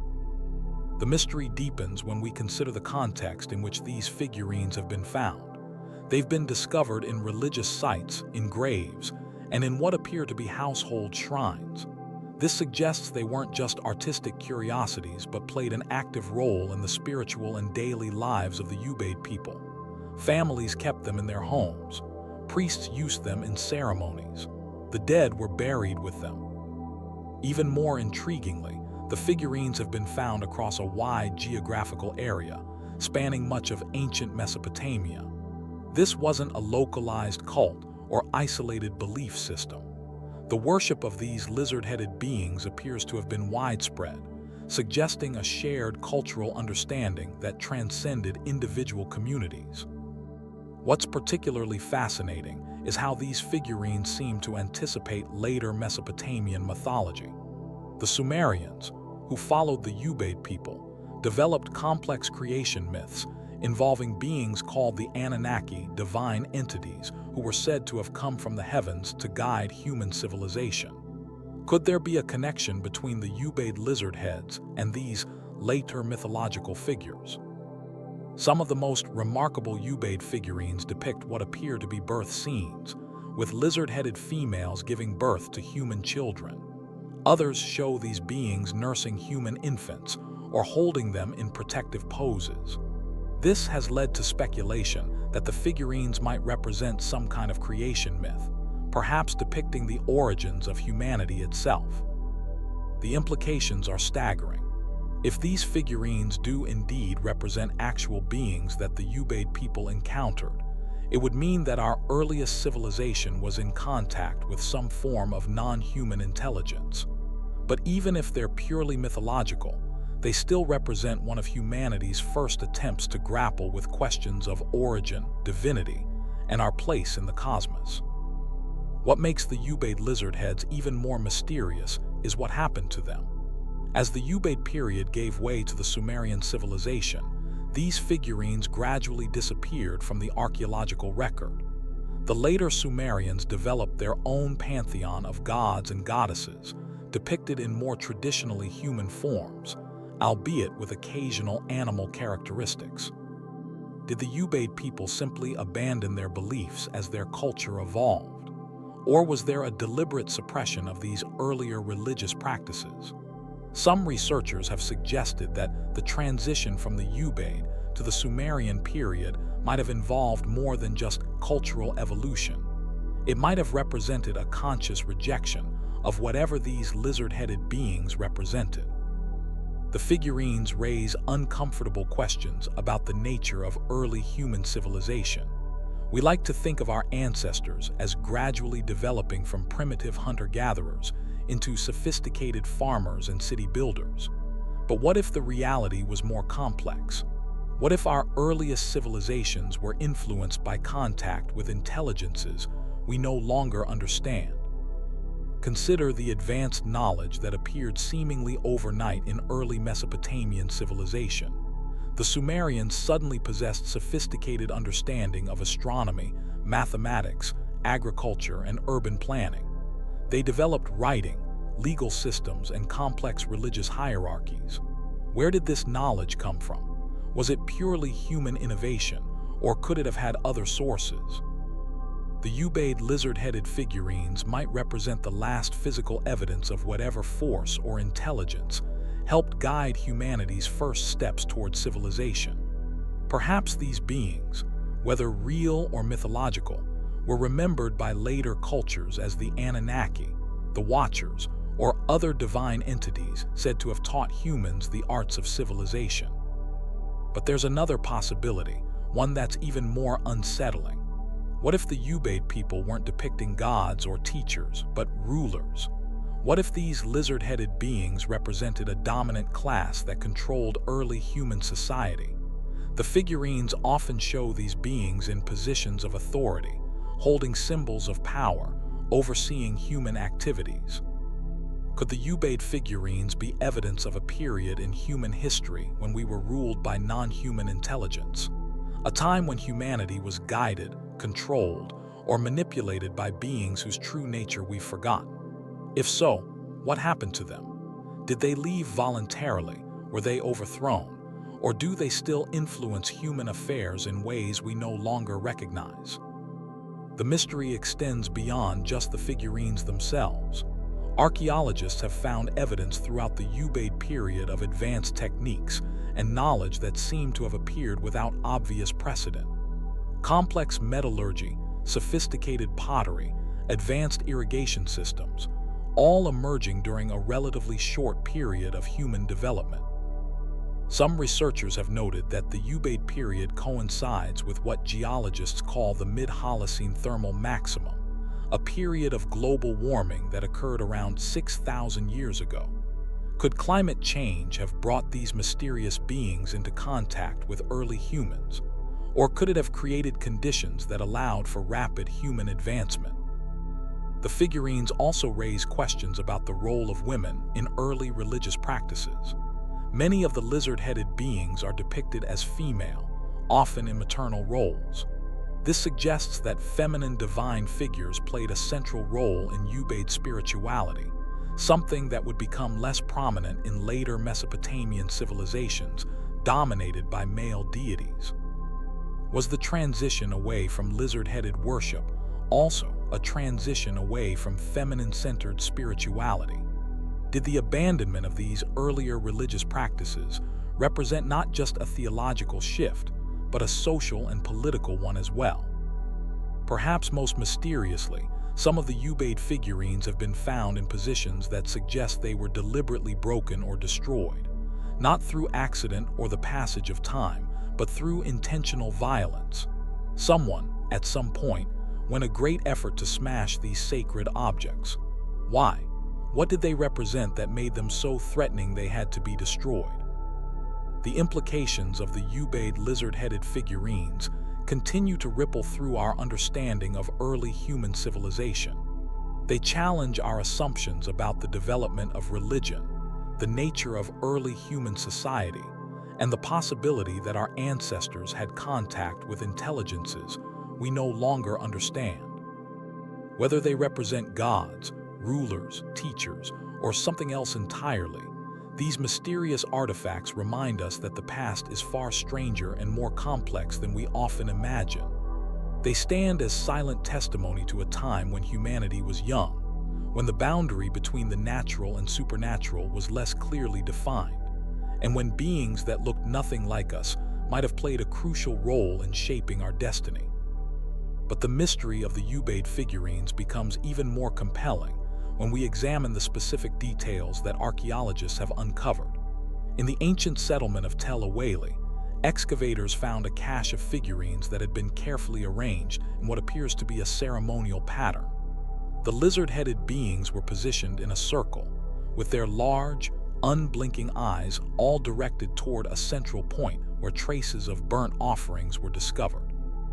This wasn't random placement or casual storage. Someone had deliberately arranged these figures in a specific configuration, suggesting they were used in organized religious rituals.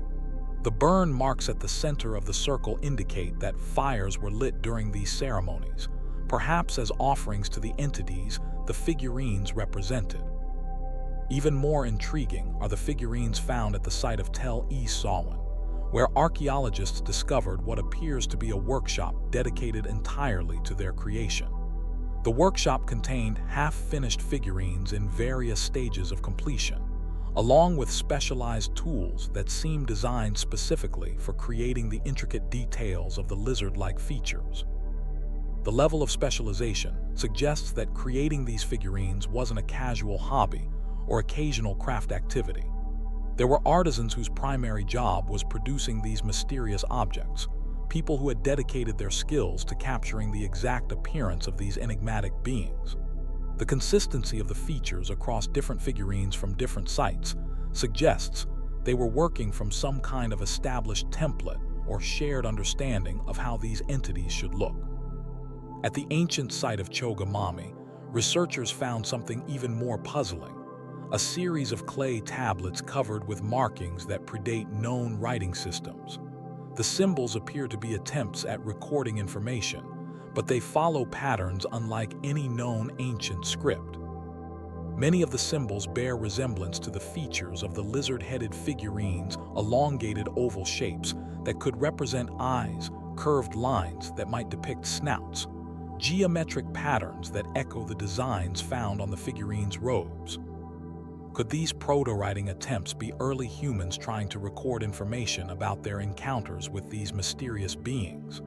Were they attempting to preserve knowledge that was too important to trust to oral tradition alone? The fact that these early writing attempts focused on symbols related to the lizard-headed entities suggests they were considered the most crucial information that needed to be preserved. The geographical distribution of the figurines tells its own story. They've been found from the Persian Gulf in the south to the foothills of the Zagros Mountains in the north, spanning hundreds of miles of ancient Mesopotamia. But they don't appear randomly across this landscape.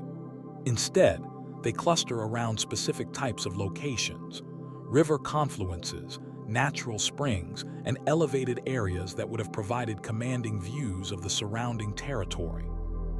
This pattern suggests that the lizard-headed beings, or at least the worship of them, was associated with strategic control of the landscape. These locations weren't chosen for their convenience or beauty, but for their tactical importance. Someone understood the value of controlling water sources and high ground, knowledge that suggests military or administrative sophistication. The construction methods used to create the figurines also reveal surprising sophistication. Analysis of the clay composition shows that the creators didn't use whatever materials were locally available. Instead, they sought out specific types of clay with particular properties, sometimes traveling considerable distances to obtain the right materials. The clay was then mixed with organic additives that improved its durability and workability, suggesting knowledge of advanced ceramic techniques. The firing process was equally sophisticated. The figurines were heated to precise temperatures that required controlled kiln conditions, not simple open fires. The consistent coloration and hardness across figurines from different sites suggests standardized production methods, as if the creators were following detailed instructions that had been shared across the entire region. Perhaps most mysteriously, some of the figurines contain unexpected materials embedded within the clay. Tiny fragments of metals that don't occur naturally in the region have been found mixed into the ceramic matrix. These aren't decorative additions visible on the surface, but inclusions that were deliberately mixed into the clay before shaping. The metals include traces of elements that wouldn't be commonly available to early Mesopotamian peoples: unusual copper alloys, fragments of what appears to be meteoric iron, and even microscopic particles of materials that modern analysis has difficulty identifying. Where did these materials come from? Why were they considered important enough to include in the sacred figurines? The question becomes even more puzzling when we consider that some of these embedded materials show signs of having been processed at temperatures far exceeding what early kilns could achieve. The metallurgical analysis suggests exposure to heat levels that wouldn't be reached by human technology for thousands of years. This raises uncomfortable questions about the true age of some figurines, or alternatively, about the technological capabilities of their creators. Either some of these artifacts are far older than we believe, created by unknown civilizations with advanced metallurgy, or the Ubaid people had access to technologies that left no other trace in the archaeological record. The facial expressions carved into the figurines present another puzzle. Unlike most ancient art, which tends toward stylized or idealized representations, the Ubaid lizard heads show remarkable individual variation. Each figurine has distinct facial features, as if the creators were attempting to capture the appearance of specific individuals rather than generic representations of a species or deity type. Some figurines appear serene, with closed or half-closed eyes that suggest meditation or peaceful contemplation. Others have wide, staring eyes that convey alertness or even alarm. A few show what can only be described as expressions of sadness or loss, with downturned mouths and eyes that seem to convey deep emotion. This attention to individual emotional expression suggests the figurines weren't mass-produced religious icons, but portraits of specific beings that the creators had observed closely enough to capture their distinct personalities and moods. The level of intimate detail implies extended contact, perhaps even relationships, between the human artists and their lizard-headed subjects. The postures and gestures of the figurines add another layer to the mystery. Many are shown in teaching positions, with raised hands or extended arms that suggest they're demonstrating something to an unseen audience. Others hold objects that appear to be tools or instruments, though their exact function remains unclear. Some of the most intriguing figurines show the lizard-headed beings interacting with recognizably human figures. These multi-figure scenes depict what appears to be instruction or guidance, with the reptilian entities showing humans how to perform various tasks. The human figures in these scenes are consistently smaller and positioned in deferential poses, suggesting a clear hierarchy with the lizard heads in positions of authority. These interaction scenes provide some of the strongest evidence that the figurines represent more than mythological concepts. The level of detail in depicting specific activities and relationships suggests the artists were recording actual observed events rather than imagining symbolic representations.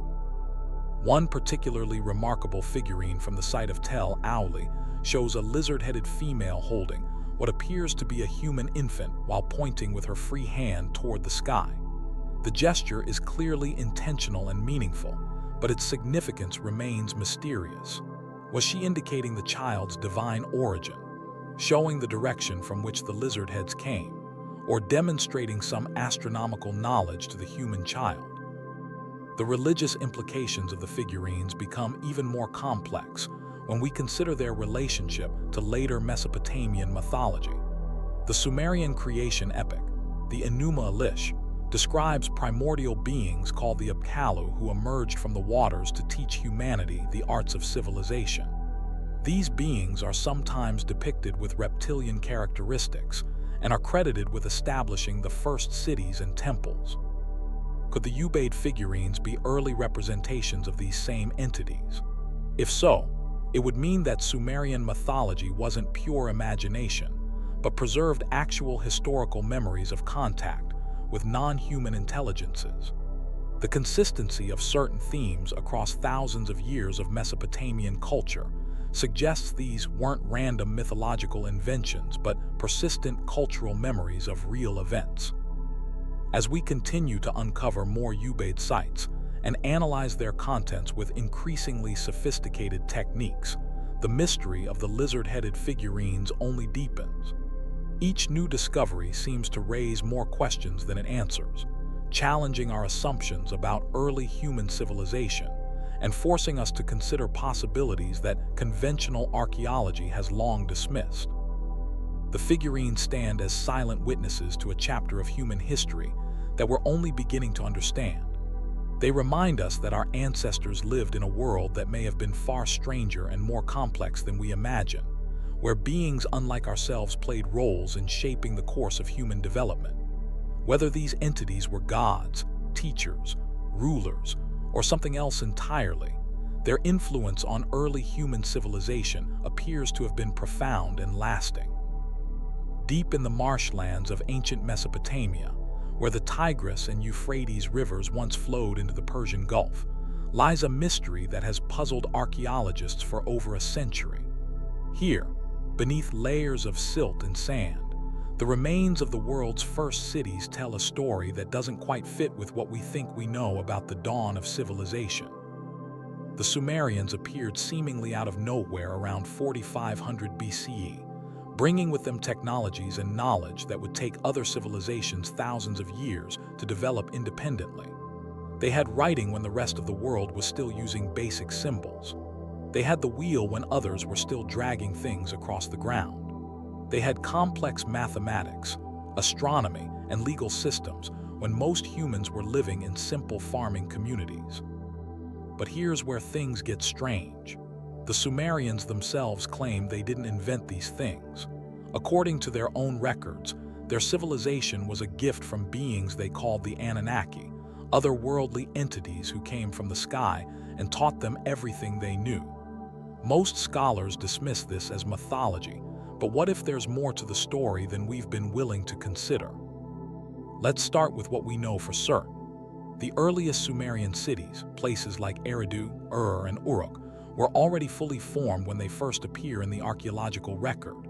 There's no gradual development, no slow progression from simple villages to complex urban centers.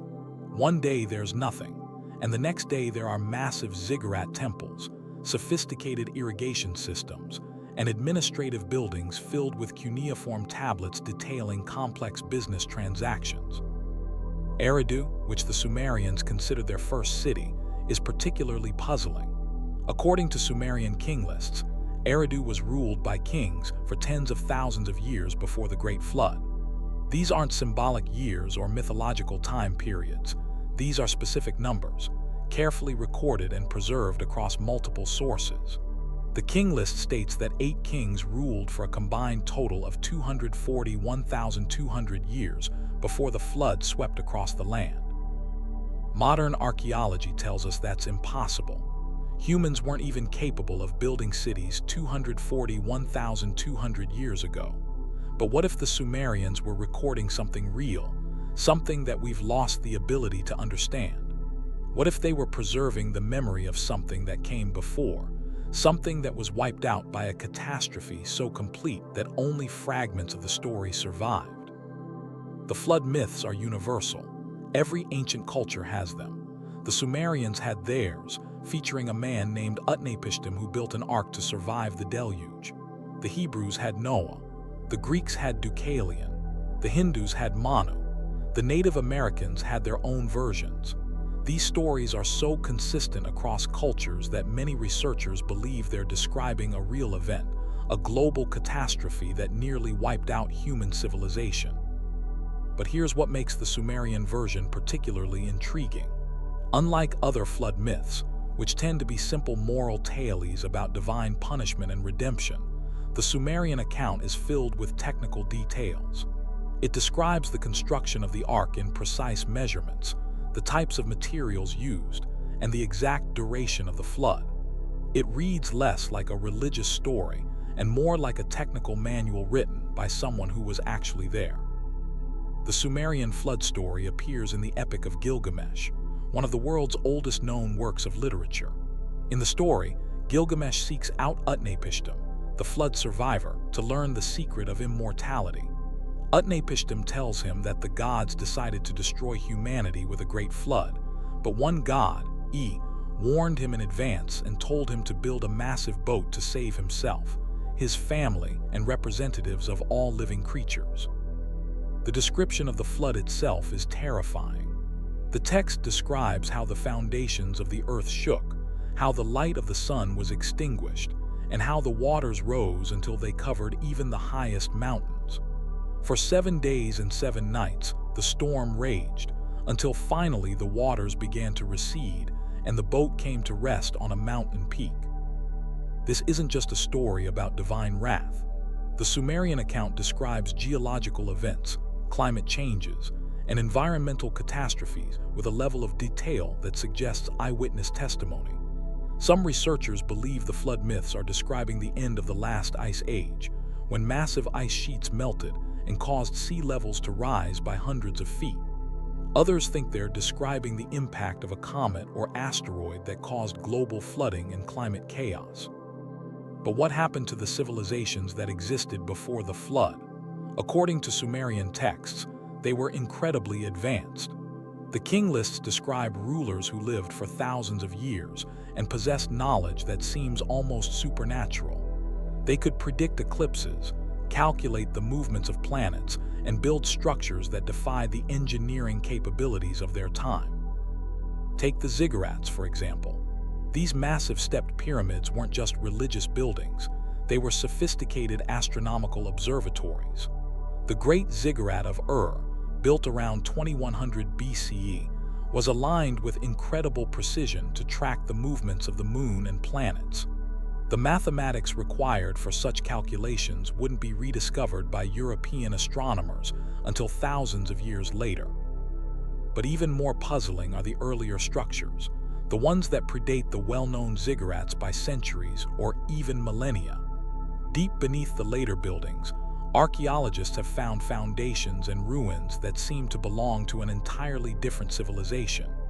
These older structures are built with massive stone blocks, some weighing several tons, fitted together with precision that rivals modern construction techniques. The problem is that the Sumerians of the historical period didn't build with stone. They used mud bricks, which were abundant and easy to work with in the river valley. So who built these earlier stone structures? And why do they show such advanced engineering techniques? Some researchers believe these ruins are evidence of the pre-flood civilization described in Sumerian texts. According to this theory, an advanced society existed in Mesopotamia before the Great Flood, and when the waters receded, the survivors built their new cities on top of the ruins of the old ones. The knowledge of the previous civilization was preserved in stories and legends, passed down through generations, until it was finally written down by Sumerian scribes. This would explain some of the puzzling aspects of Sumerian civilization. How did they develop writing so quickly? How did they master complex mathematics and astronomy when they were supposedly just emerging from the Stone Age? How did they build such sophisticated cities with no apparent period of trial and error? The answer might be that they didn't develop these things at all. They inherited them from whoever came before. The Sumerians themselves seem to support this interpretation.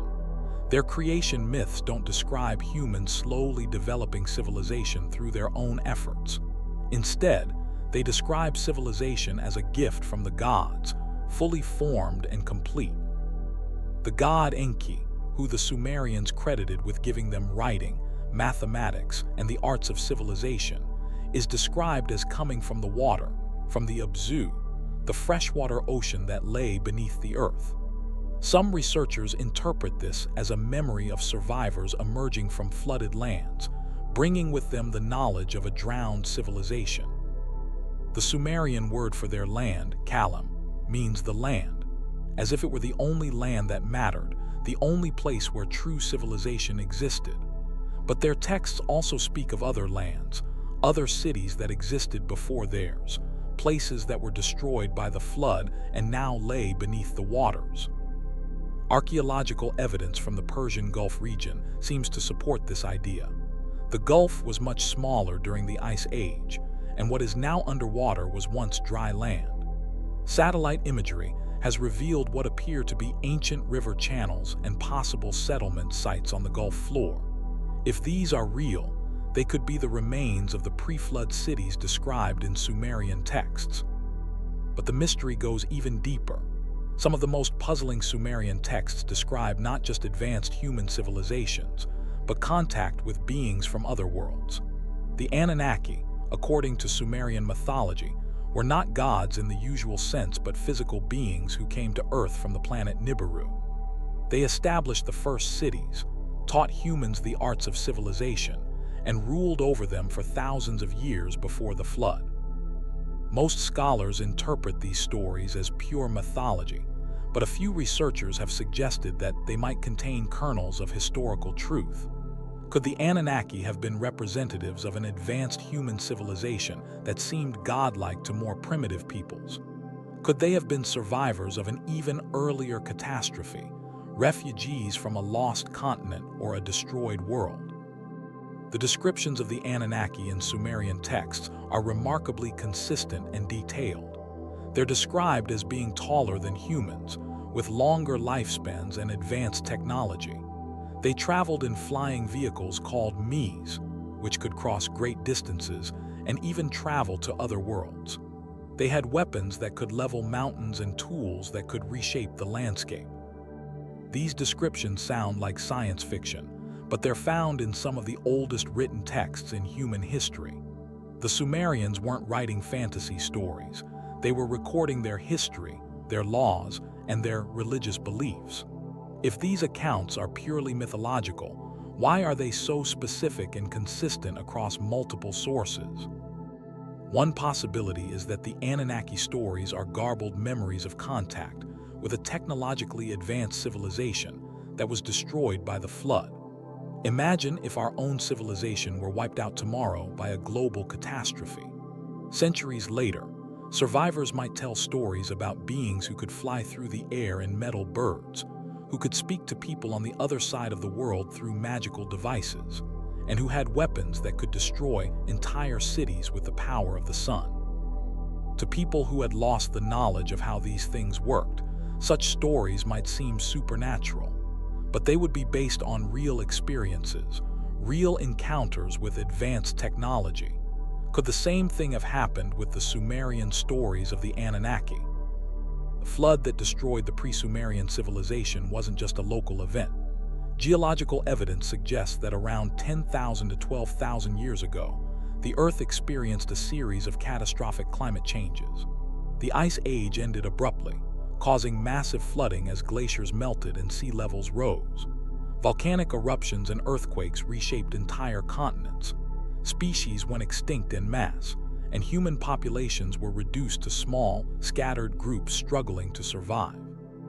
This period, known to geologists as the Younger Dryas, was one of the most devastating climate events in human history. If an advanced civilization had existed before this catastrophe, it would have been almost completely wiped out.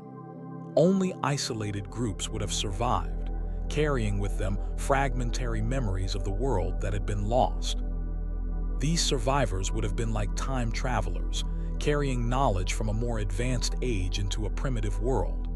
They would have seemed godlike to the hunter-gatherers they encountered, able to build cities, predict eclipses, and work metals. Over time, their true nature would have been forgotten, and they would have been remembered as gods or supernatural beings. This interpretation would explain many of the puzzling aspects of early Sumerian civilization. It would explain why they seemed to develop so quickly, why their knowledge was so advanced, and why their texts describe contact with otherworldly beings. It would also explain why similar stories of gods coming from the sky or the sea are found in cultures around the world. But if this is true, what happened to the survivors of the pre-flood civilization? Did they eventually die out, taking their advanced knowledge with them? Or did they somehow integrate with the local populations, passing on fragments of their wisdom to the emerging Sumerian culture? The answer might lie in the mysterious caste of priests and scholars who served in Sumerian temples. These individuals, who called themselves Upkalu, claimed to be the guardians of ancient wisdom. They possessed knowledge of mathematics, astronomy, medicine, and engineering that far exceeded what should have been possible in their time. The Upkalu claimed that their knowledge came directly from the Anunnaki, passed down through an unbroken chain of teachers and students stretching back to before the flood. They preserved this knowledge in secret, sharing it only with initiates who proved worthy of the trust. Some researchers believe the Apkallu were the descendants of the pre-flood civilization, a small group of survivors who maintained their advanced knowledge while the rest of humanity slowly rebuilt from the ruins. They served as advisors to kings, architects of great buildings, and keepers of the calendar. Without their guidance, Sumerian civilization might never have achieved its remarkable accomplishments. But the Apkallu also carried with them the memory of what had been lost. Their texts speak of great cities that lay beneath the waters, of libraries filled with knowledge that would never be recovered, of technologies that had been lost forever. They lived with the constant awareness that civilization was fragile, that everything they had built could be swept away in an instant. This fear of cosmic catastrophe permeated Sumerian culture.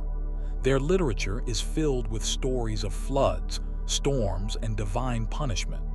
Their religious rituals were designed to appease the gods and prevent another catastrophe.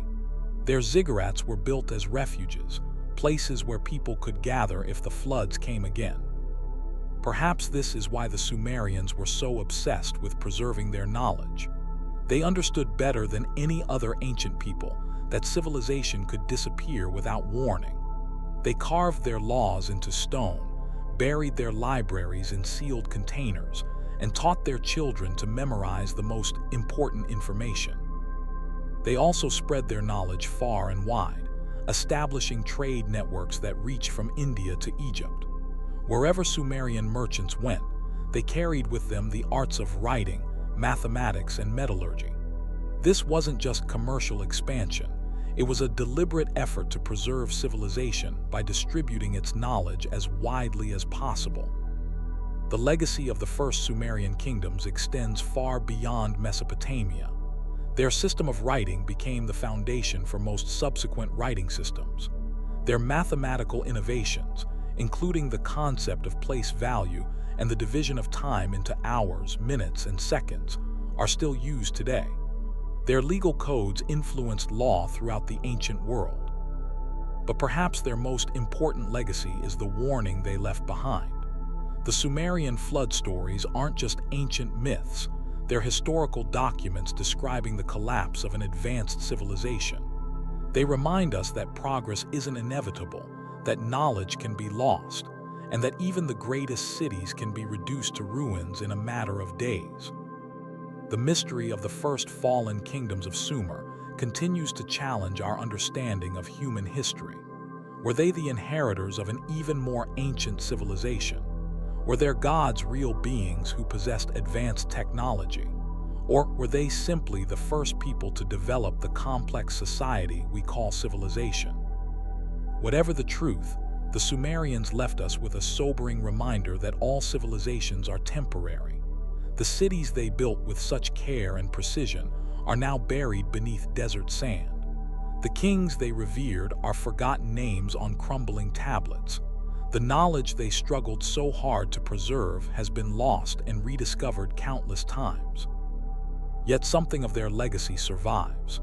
In every act of writing, in every mathematical calculation, in every law that protects the innocent, we see the influence of those first kingdom builders who emerged from the flood to create civilization anew.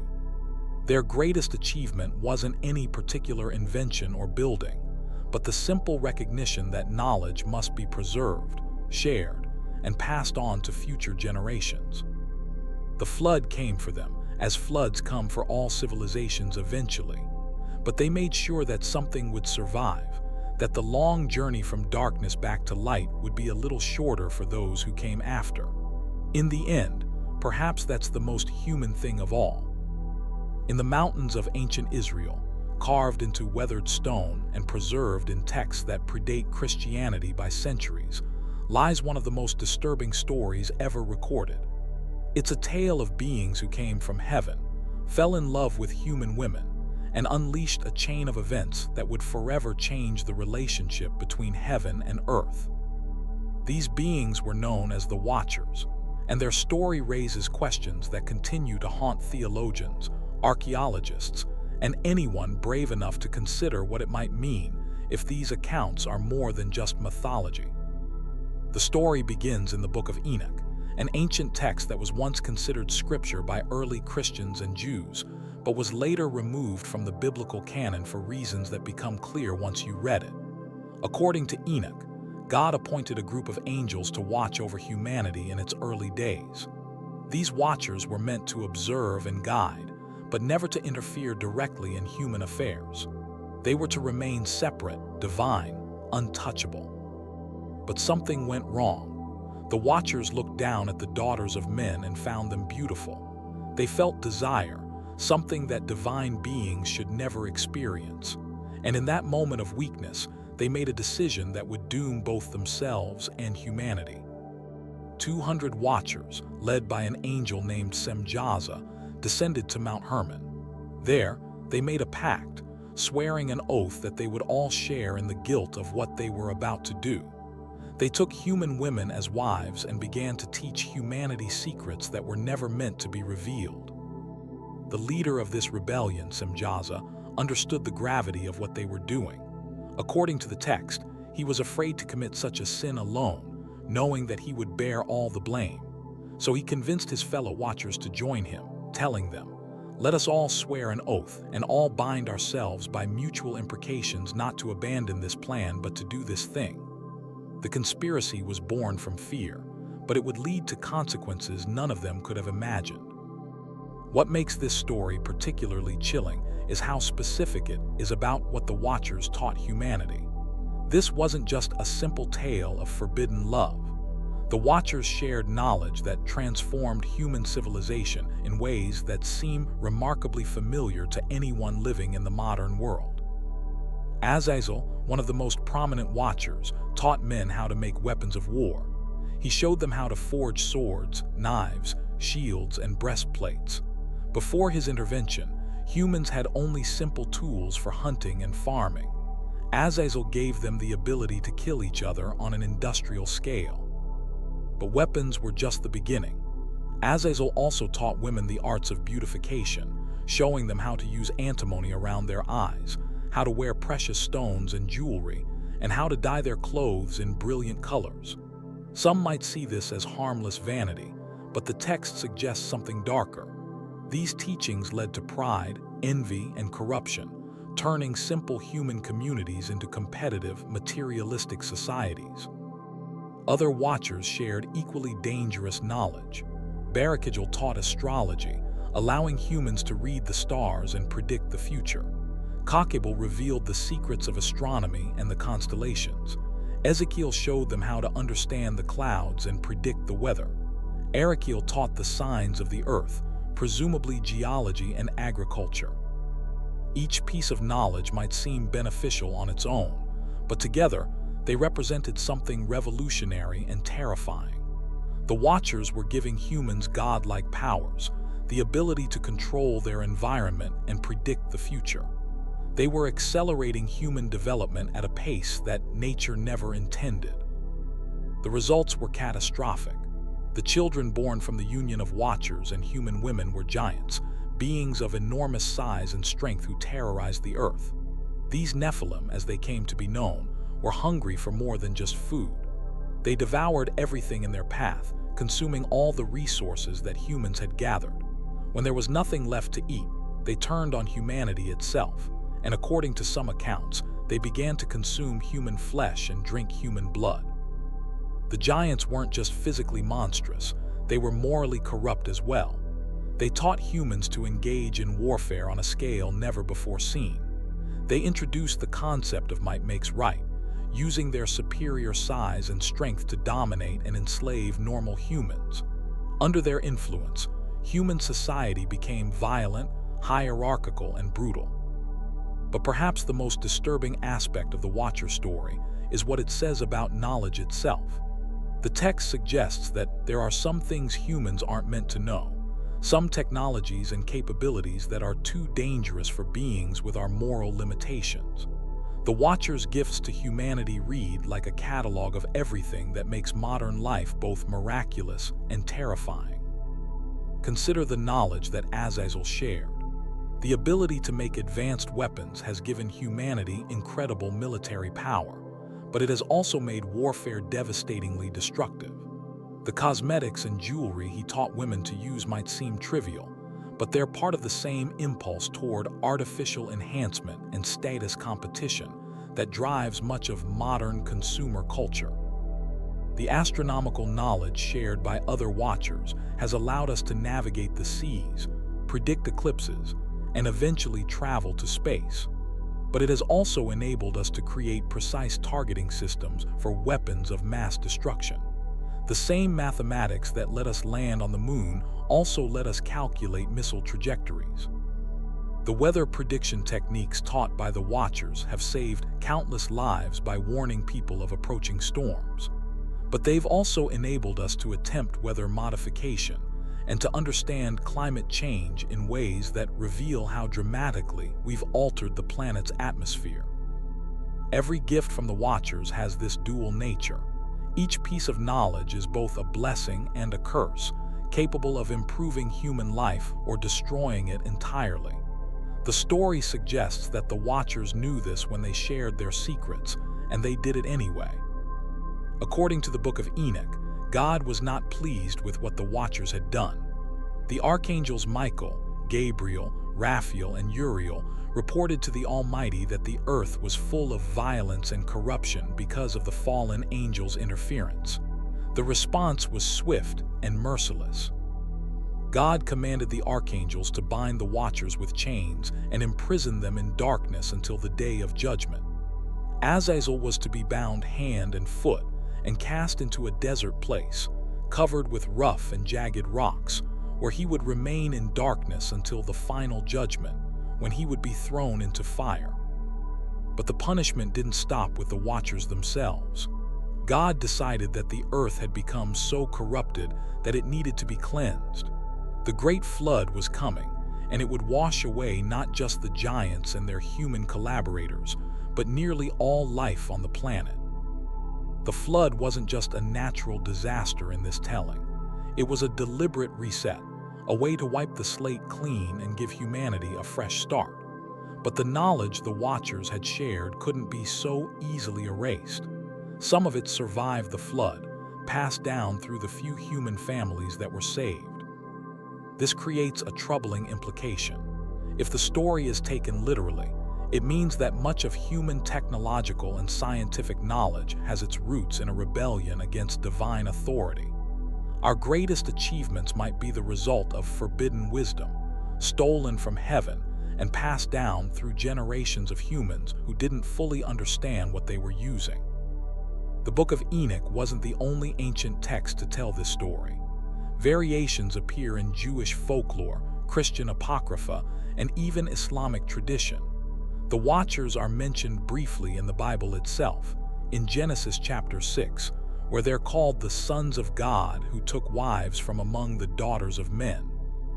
But it's the extra-biblical sources that provide the most detailed and disturbing accounts. The Book of Jubilees, another ancient Jewish text, describes how the Watchers' descendants continued to cause problems for humanity long after the flood. According to this source, demons are the disembodied spirits of the giants who died in the deluge, and they continue to influence human behavior, leading people toward violence and corruption.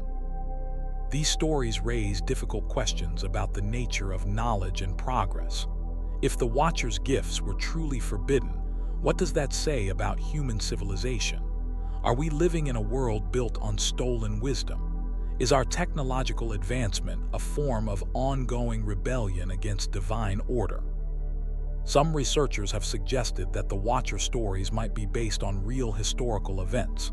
According to this interpretation, the angels were actually members of an advanced human civilization that encountered more primitive peoples and shared their knowledge with them. The giants might have been the children of these encounters, people who seemed superhuman to their contemporaries because they had access to superior technology and education.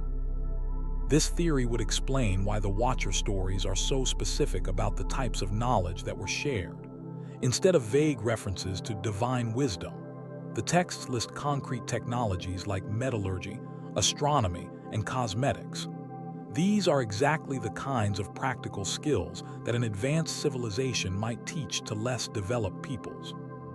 The punishment of the Watchers in this interpretation would represent the destruction of the advanced civilization, possibly by the same catastrophe that caused the global flood myths found in cultures around the world. The survivors would have preserved memories of their former teachers, gradually mythologizing them as angels and demons over the course of generations. But even if we accept this rationalized interpretation, the moral implications of the story remain disturbing. The Watchers are portrayed as beings who knowingly gave dangerous knowledge to people who weren't ready for it. They created weapons and taught warfare to peaceful societies. They introduced concepts of hierarchy and domination that led to oppression and violence. In modern terms, it would be like giving nuclear weapons to medieval kingdoms or teaching genetic engineering to people who still believed in spontaneous generation. The knowledge itself might not be evil, but sharing it with the wrong people at the wrong time can have catastrophic consequences. The Watcher story serves as a cautionary tale about the responsibility that comes with advanced knowledge. Those who possess powerful technologies have a moral obligation to consider how they might be misused. The Watchers failed in this responsibility, and according to the text, their punishment was eternal imprisonment. This theme resonates strongly in our current age of rapid technological advancement. We're living through a period when new technologies are being developed and deployed faster than we can fully understand their implications. Artificial intelligence, genetic engineering, nanotechnology, and other emerging fields have the potential to transform human civilization as dramatically as the Watchers' gifts transformed the antediluvian world. The question is whether we're repeating the mistakes of the Watchers. Are we sharing powerful technologies without fully considering the consequences? Are we creating new forms of inequality and oppression by giving some people access to capabilities that others don't have? Are we building weapons and surveillance systems that could be used to dominate and control rather than to protect and serve? The Book of Enoch suggests that there are some forms of knowledge that are simply too dangerous for humans to possess. The Watchers are condemned not just for disobeying God, but for giving humanity capabilities that we lack the wisdom to use responsibly. The text implies that there's a natural order to how knowledge should be revealed, and that accelerating this process leads to catastrophe. This raises uncomfortable questions about the nature of human progress. We tend to assume that more knowledge is always better, that scientific and technological advancement are inherently good things. But the Watcher story suggests a more complex reality, where knowledge can be as dangerous as it is beneficial. Consider how the knowledge attributed to Azazel has played out in human history. The ability to make advanced weapons has indeed led to unprecedented levels of violence and destruction. The cosmetics and fashion industries he supposedly founded have created new forms of social pressure and inequality. The very concept of artificial enhancement that he introduced has evolved into everything from plastic surgery to performance-enhancing drugs to genetic modification. Meanwhile, the astronomical and meteorological knowledge shared by other Watchers has enabled humans to predict and control natural phenomena in ways that seemed godlike to our ancestors. We can alter the weather through cloud seeding, redirect rivers with massive dams, and even attempt to modify the global climate through geoengineering projects. Each of these capabilities represents a step toward the kind of power that was once considered divine. We're becoming like gods ourselves, able to create and destroy on a planetary scale. But the Watcher story warns us that such power comes with terrible responsibility, and that those who misuse it face severe consequences. The punishment of the Watchers is described in vivid detail in various ancient texts. They're bound with chains of iron and cast into darkness, where they remain conscious but helpless until the final judgment. Some accounts describe them as being buried under mountains or imprisoned in deep valleys where they can hear but not see the world above. This isn't just physical punishment, it's psychological torture. The Watchers are forced to watch the consequences of their actions play out over thousands of years, seeing how their gifts to humanity lead to ever greater levels of violence and corruption. They know that they're responsible, but they're powerless to intervene or make amends. The imagery is deliberately horrifying, designed to serve as a warning to anyone who might be tempted to misuse knowledge or power. But it also raises questions about justice and redemption. Were the Watchers evil beings who deserved eternal punishment, or were they well-meaning teachers who made a terrible mistake? Some versions of the story suggest that the Watchers had good intentions. They saw humans struggling with disease, ignorance, and natural disasters, and they wanted to help. Their decision to share divine knowledge came from compassion, not malice, but the results were so catastrophic that their intentions didn't matter. This interpretation makes the story even more tragic. It suggests that even good people can cause immense harm when they act beyond their authority or understanding. The Watchers thought they were helping humanity, but they were actually dooming it to cycles of violence and corruption that would last until the end of time. The legacy of the Watchers continues to influence human culture in ways both obvious and subtle. References to fallen angels appear throughout literature, from Milton's Paradise Lost to modern horror novels.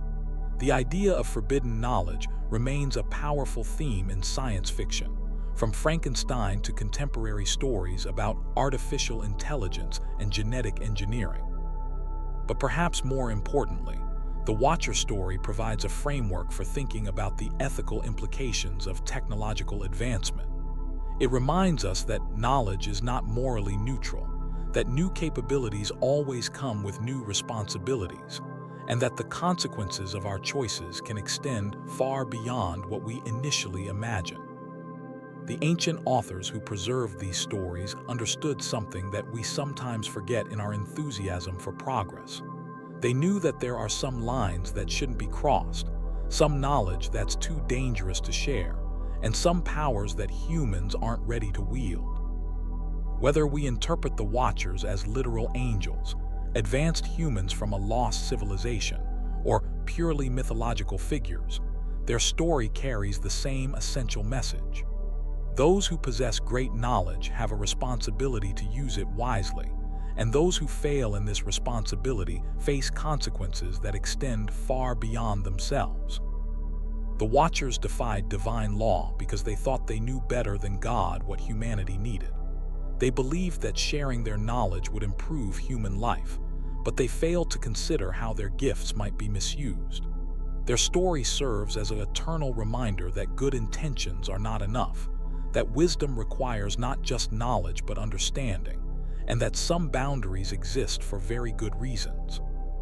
In our age of rapid technological change, the story of the Watchers feels more relevant than ever. We stand at the threshold of capabilities that would have seemed godlike to our ancestors, and we face choices that will determine the future of our species and our planet. The question is whether we'll learn from the mistakes of the Watchers, or whether we're doomed to repeat them on an even grander scale. The chains that bind the Watchers in their underground prisons are said to grow heavier with each passing century, weighed down by the accumulating consequences of their ancient decision. Perhaps our own chains are being forged by the choices we make today, and future generations will judge us as harshly as we judge those rebellious angels who thought they could improve upon divine wisdom.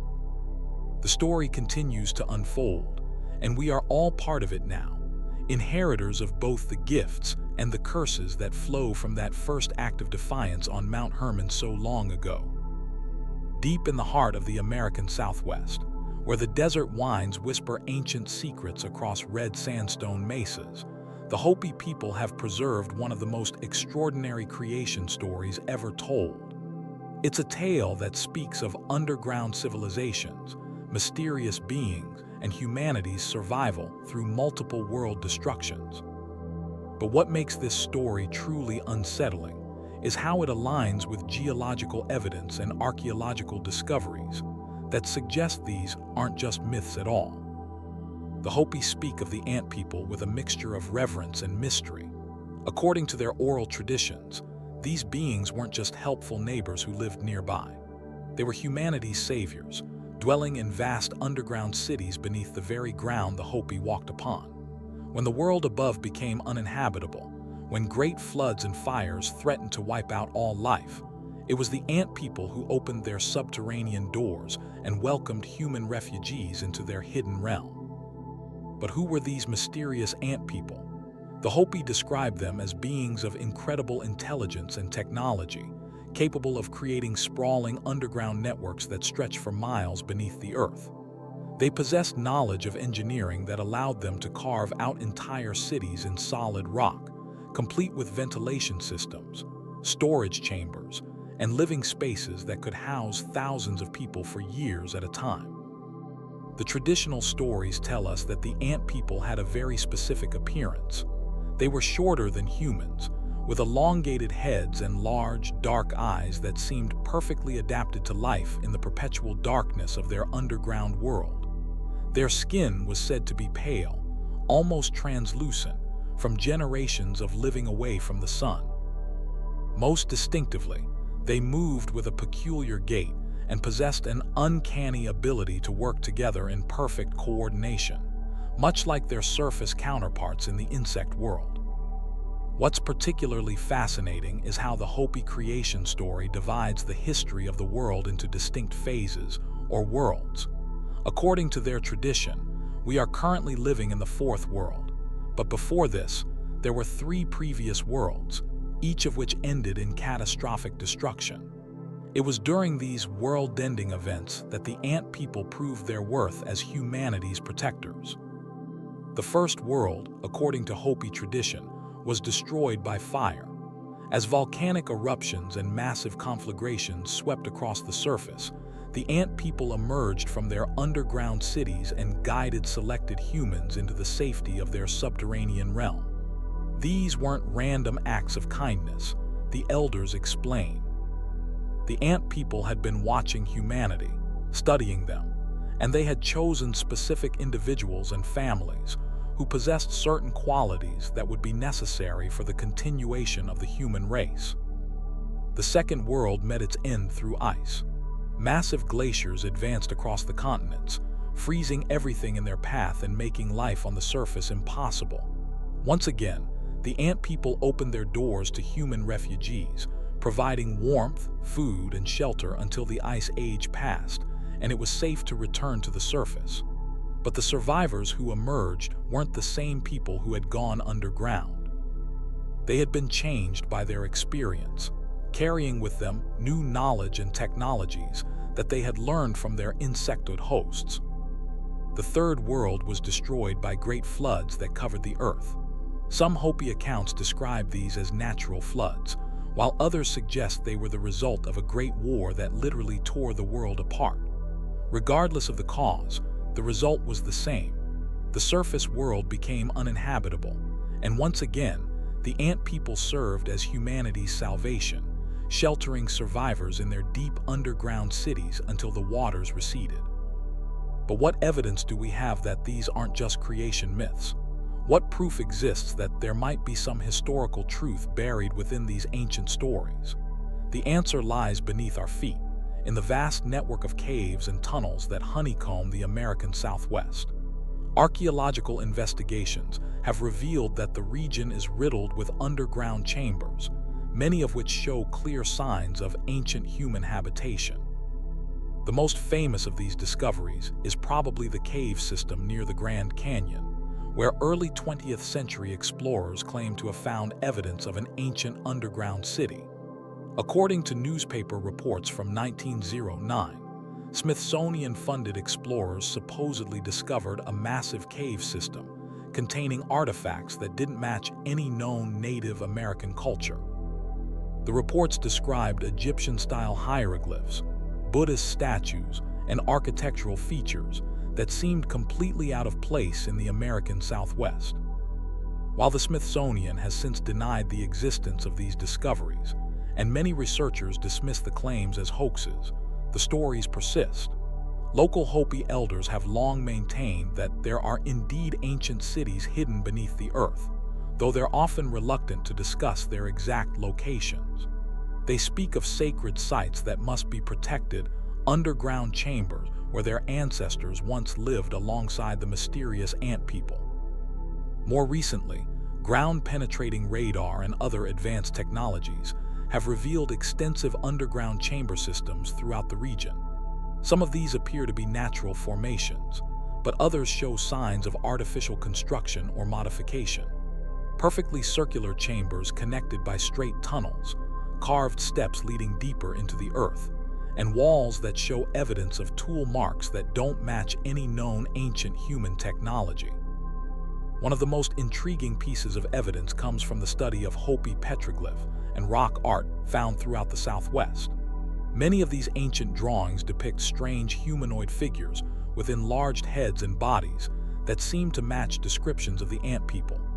Even more mysteriously, some of these petroglyphs show what appear to be underground landscapes, complete with tunnel systems and chambers that bear a striking resemblance to modern depictions of ant colonies. The Hopi word for ant is Anu, and the word for friend is Naki. Some researchers have suggested that Anunnaki might be the origin of the Sumerian term Anunnaki, the mysterious beings described in ancient Mesopotamian texts as coming from the sky to help humanity. Could there be a connection between the ant people of Hopi tradition and the Anunnaki of Sumerian mythology?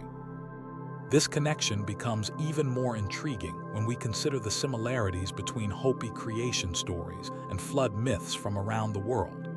Nearly every ancient culture has some version of a great flood that destroyed the world, and in many of these stories, there are mysterious beings who helped humanity survive. The parallels are too numerous to be mere coincidence. The Hopi also speak of the ant people possessing advanced knowledge of agriculture and food storage. According to traditional accounts, it was the ant people who taught humans how to preserve food for long periods, how to select and store seeds, and how to grow crops in harsh environments. This knowledge proved crucial not just during their underground stays, but also when survivors returned to the surface and had to rebuild civilization from scratch. Archaeological evidence from the Southwest does show that ancient peoples in the region possessed remarkably advanced agricultural techniques. They were able to grow crops in desert environments that modern farmers struggle with, even with contemporary technology. They developed sophisticated irrigation systems, drought-resistant crop varieties, and food storage methods that kept supplies fresh for years. Could this knowledge have come from their interactions with the mysterious ant people? The underground cities described in Hopi tradition weren't just temporary shelters. According to the stories, they were complete civilizations with their own social structures, technologies, and ways of life. The ant people had their own leaders, their own customs, and their own mysterious purposes that went beyond simply helping human refugees. Some accounts suggest that they were preparing for something, collecting knowledge and resources for a future event that had not yet come to pass. One of the most disturbing aspects of Hopi tradition is the suggestion that not all humans who went underground ever returned to the surface. Some chose to stay with the ant people permanently, gradually adapting to life in the deep places of the earth. These individuals supposedly underwent physical changes over generations, becoming more like their hosts. Their descendants, according to some accounts, still live in the underground cities, though they rarely interact with surface dwellers. Modern spelunkers and cave explorers in the Southwest sometimes report strange encounters that seem to echo these ancient stories. Sounds of activity coming from deep within unexplored cave systems, glimpses of lights moving through tunnels where no lights should be, and occasionally, brief sightings of pale, elongated figures that disappear quickly into the darkness. While these reports are usually dismissed as tricks of the imagination or misidentified natural phenomena, they continue to accumulate. The Hopi also maintain that the ant people are still down there, still watching, still waiting. According to some elders, the fourth world, our current world, is also destined to end in catastrophe. When that time comes, they say, the ant people will once again emerge to guide chosen survivors into their underground sanctuaries. But this time, the selection process will be different. Only those who have maintained the old knowledge, who respect the earth and understand the true nature of existence, will be invited to join the underground civilization. This prophecy has taken on new significance in recent years as global climate change, political instability, and environmental destruction seem to threaten the stability of our current world. Some Hopi elders point to these events as signs that the fourth world is approaching its end, and they speak with increasing urgency about the need to preserve ancient knowledge and maintain connections with the hidden powers that dwell beneath the earth. The technology described in Hopi accounts of the ant people's underground cities sounds remarkably similar to modern descriptions of advanced subterranean facilities. They speak of air circulation systems that could provide fresh air to thousands of people, water management systems that could tap into underground rivers and aquifers, and storage facilities capable of preserving food and supplies for decades. Most intriguingly, they describe communication systems that allow the ant people to coordinate activities across vast distances underground. Some researchers have suggested that these descriptions might be cultural memories of actual encounters with a technologically advanced civilization that existed in prehistoric times. According to this theory, the ant people might have been survivors of an earlier human civilization that retreated underground during a global catastrophe, possibly the same event that ended the last ice age around 12,000 years ago. This theory gains some support from geological evidence of a massive climate disruption that occurred around that time. The Younger Dryas period, as it's known to scientists, saw global temperatures plummet suddenly, causing widespread flooding, volcanic activity, and the extinction of numerous large animal species. Such an event could certainly have forced advanced civilizations to seek shelter underground, where they might have developed the technologies described in Hopi tradition. But there's another, more disturbing possibility suggested by some of the deeper aspects of Hopi tradition. What if the ant people weren't human at all? What if they represented something else entirely, a non-human intelligence that has been sharing our planet far longer than we've realized? The descriptions of their appearance, their behavior, and their capabilities don't quite match anything in the known human evolutionary record. The idea of a non-human intelligence living underground isn't unique to Hopi tradition. Similar stories exist in cultures around the world, from the jinn of Middle Eastern folklore to the various underground peoples described in European fairy tales. In South America, indigenous cultures speak of serpent people who live in cities beneath the earth. In Asia, there are legends of dragon kings who rule underground kingdoms. Could all of these traditions be describing encounters with the same phenomenon? Modern UFO researchers have noted similarities between descriptions of the ant people and contemporary accounts of alien encounters. The large dark eyes, the pale skin, the small stature, and the advanced technology all match common descriptions of extraterrestrial beings. Some have suggested that what the Hopi call the ant people might be the same entities that modern witnesses describe as gray aliens. This connection becomes even more intriguing when we consider the location of many UFO sightings and alleged underground alien bases. The American Southwest, particularly areas around Nevada, Arizona, and New Mexico, has long been a hotspot for UFO activity. Government facilities like Area 51 and the alleged underground bases at Dulce, New Mexico, are located in the same general region where Hopi tradition places the cities of the ant people.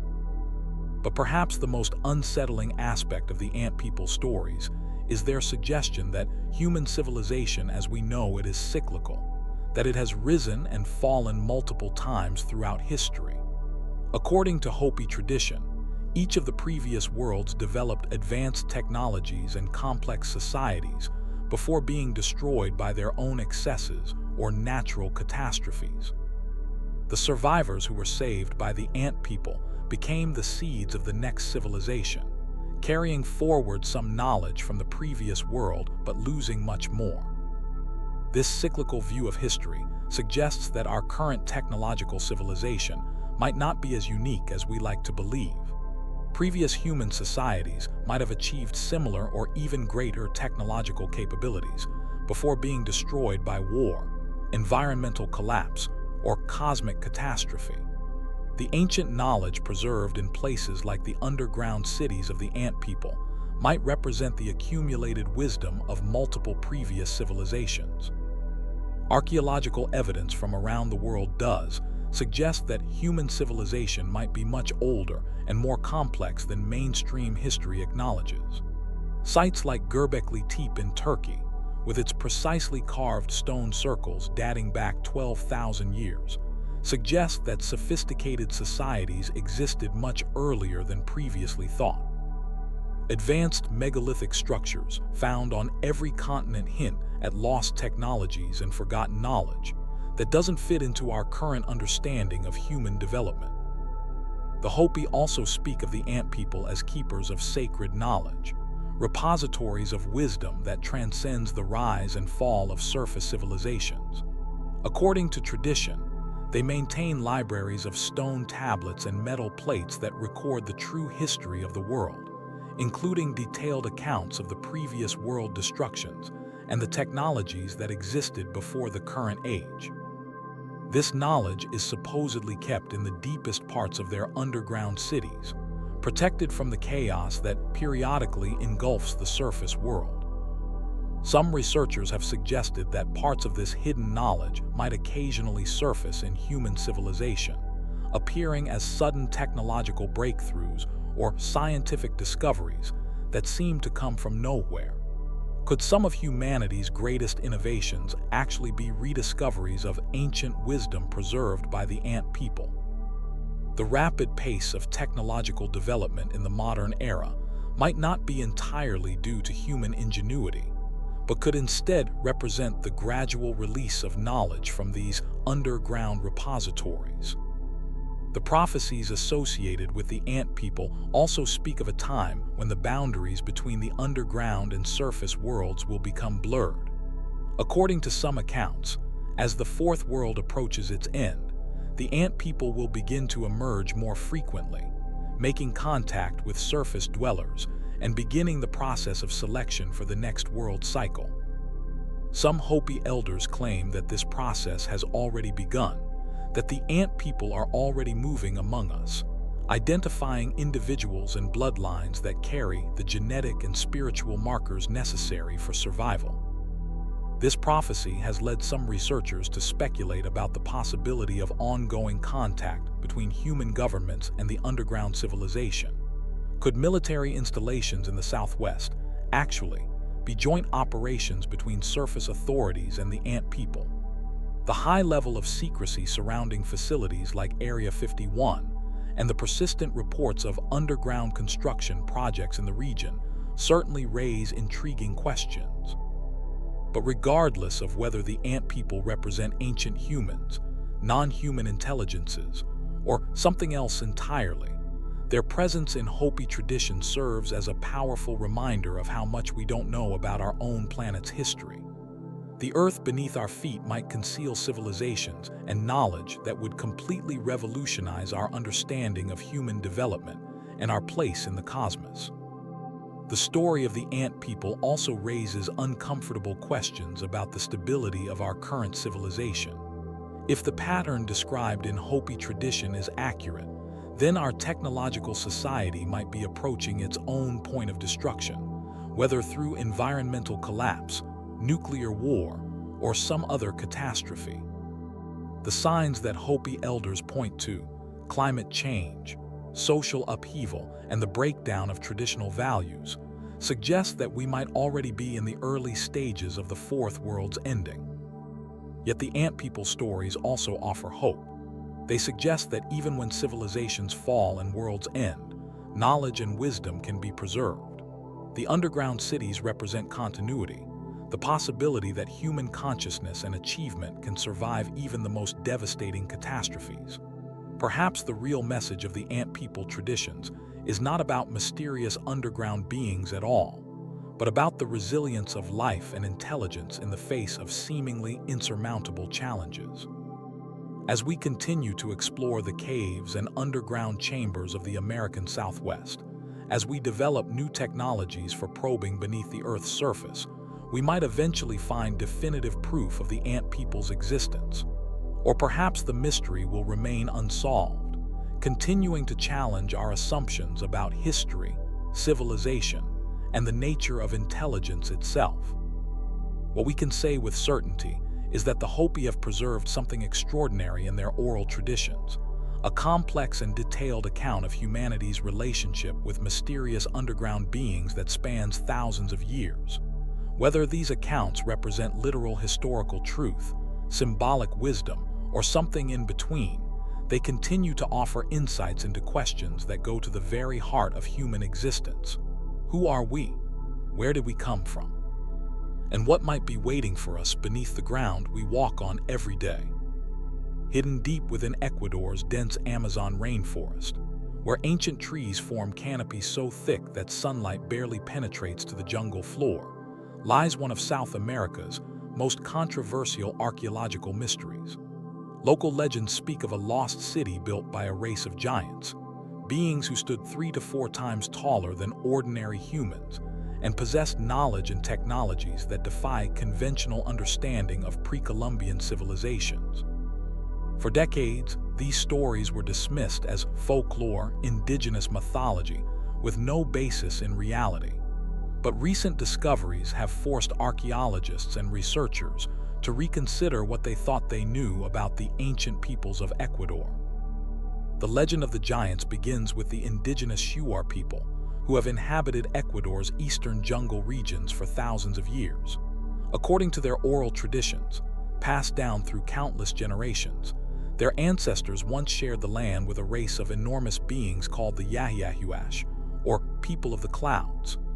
These giants were said to be incredible builders, capable of moving massive stone blocks that would challenge even modern construction equipment. They built great cities in clearings throughout the jungle, cities with walls that rose hundreds of feet into the air, and structures that seemed to scrape the very canopy itself. But the Shuar stories don't paint the giants as benevolent neighbors. According to tradition, the Yahiyahuash were conquerors who dominated the smaller human tribes through their superior size and advanced weapons. They demanded tribute in the form of food, precious stones, and most disturbingly, human sacrifices. The giants were said to practice cannibalism, viewing ordinary humans as little more than a food source to be harvested when needed. The relationship between the giants and the smaller human tribes was complex and fraught with tension. Some accounts suggest that certain human groups served the giants willingly, acting as priests, craftsmen, and administrators in their great cities. These collaborators were supposedly rewarded with longer lives, advanced knowledge, and positions of authority over other human tribes. But the majority of the indigenous population lived in fear of the giants, hiding in the deepest parts of the jungle and moving constantly to avoid capture.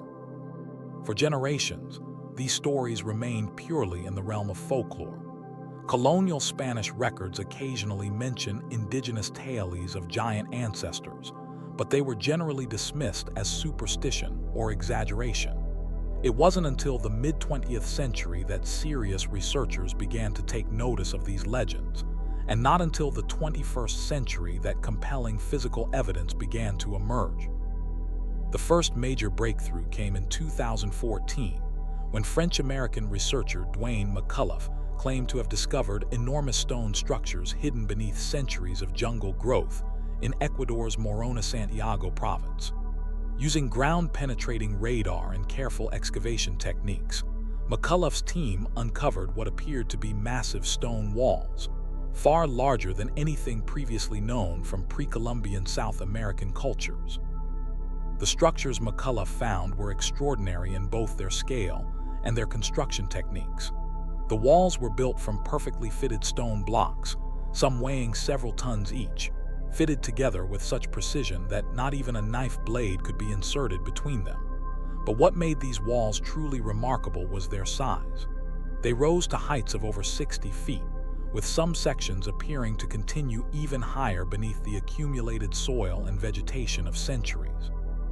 Even more intriguing were the doorways and architectural features carved into these walls. The openings were enormous, clearly designed for beings much larger than ordinary humans.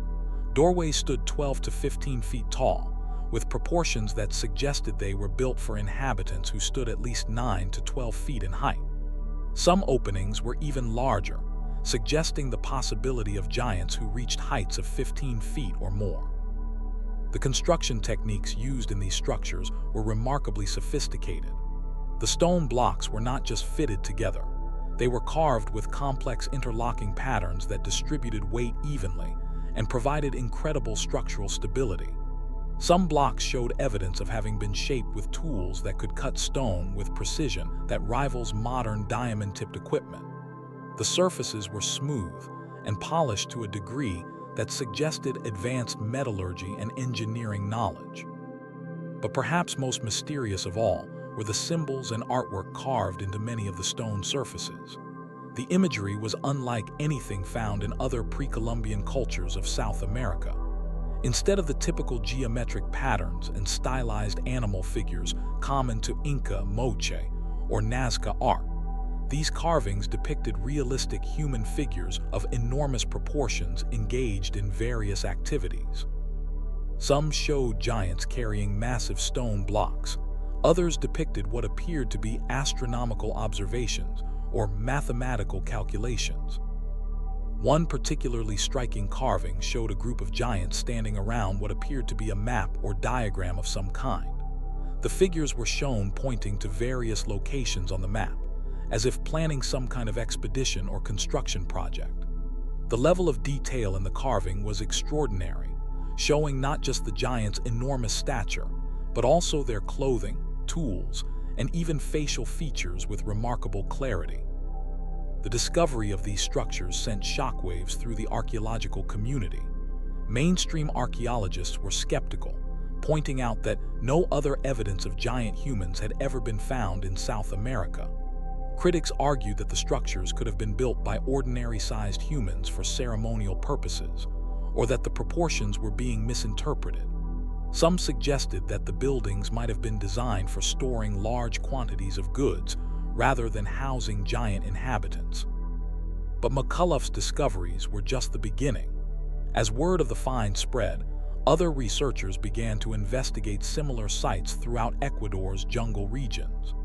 Ground-penetrating radar revealed extensive underground structures in dozens of locations, many showing the same massive proportions and sophisticated construction techniques.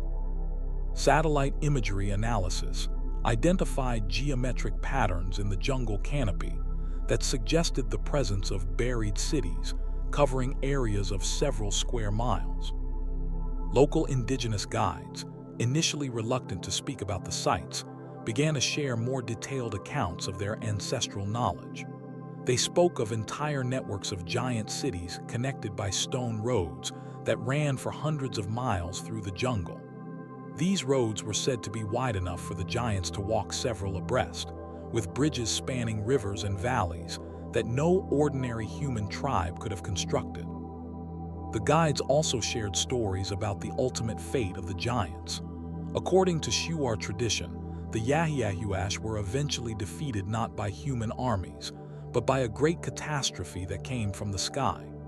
The elders speak of a time when the earth shook for days, when great fires fell from the heavens, and when the rivers ran backward.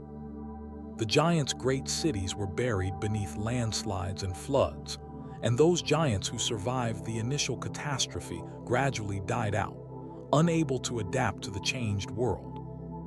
This account of a cosmic catastrophe destroying an advanced civilization bears striking similarities to flood myths and destruction stories found in cultures around the world. Some researchers have suggested that the giants of Ecuador might have been victims of the same global catastrophe that ended the last ice age and destroyed numerous ancient civilizations around 12,000 years ago. Carbon dating of organic materials found within the giant structures has yielded dates ranging from 8,000 to 12,000 years ago, placing their construction well before the rise of any known South American civilization. This timeline would make the giant cities among the oldest architectural achievements in the Americas, predating even the earliest ceremonial sites of Peru and Bolivia. But physical structures aren't the only evidence that has emerged to support the existence of giants in ancient Ecuador. In recent years, several claims have been made about the discovery of giant human remains in the region.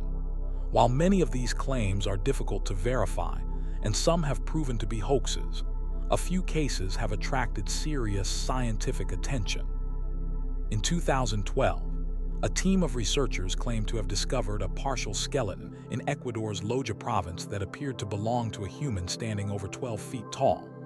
The bones were found in association with pottery and tools that suggested a sophisticated culture, and preliminary analysis indicated an age of several thousand years. However, the discovery was kept secret by local authorities, and the bones have reportedly been moved to an undisclosed location for further study. Similar discoveries have been reported from other locations throughout Ecuador, as well as from neighboring Peru and Colombia. Giant skulls with unusual cranial capacity and bone structure have allegedly been found in caves and burial sites throughout the region. While the scientific establishment remains skeptical of these claims, the sheer number of reports suggests that something unusual is being discovered in South America's remote archaeological sites. The implications of these discoveries, if verified, would be revolutionary for our understanding of human history in the Americas.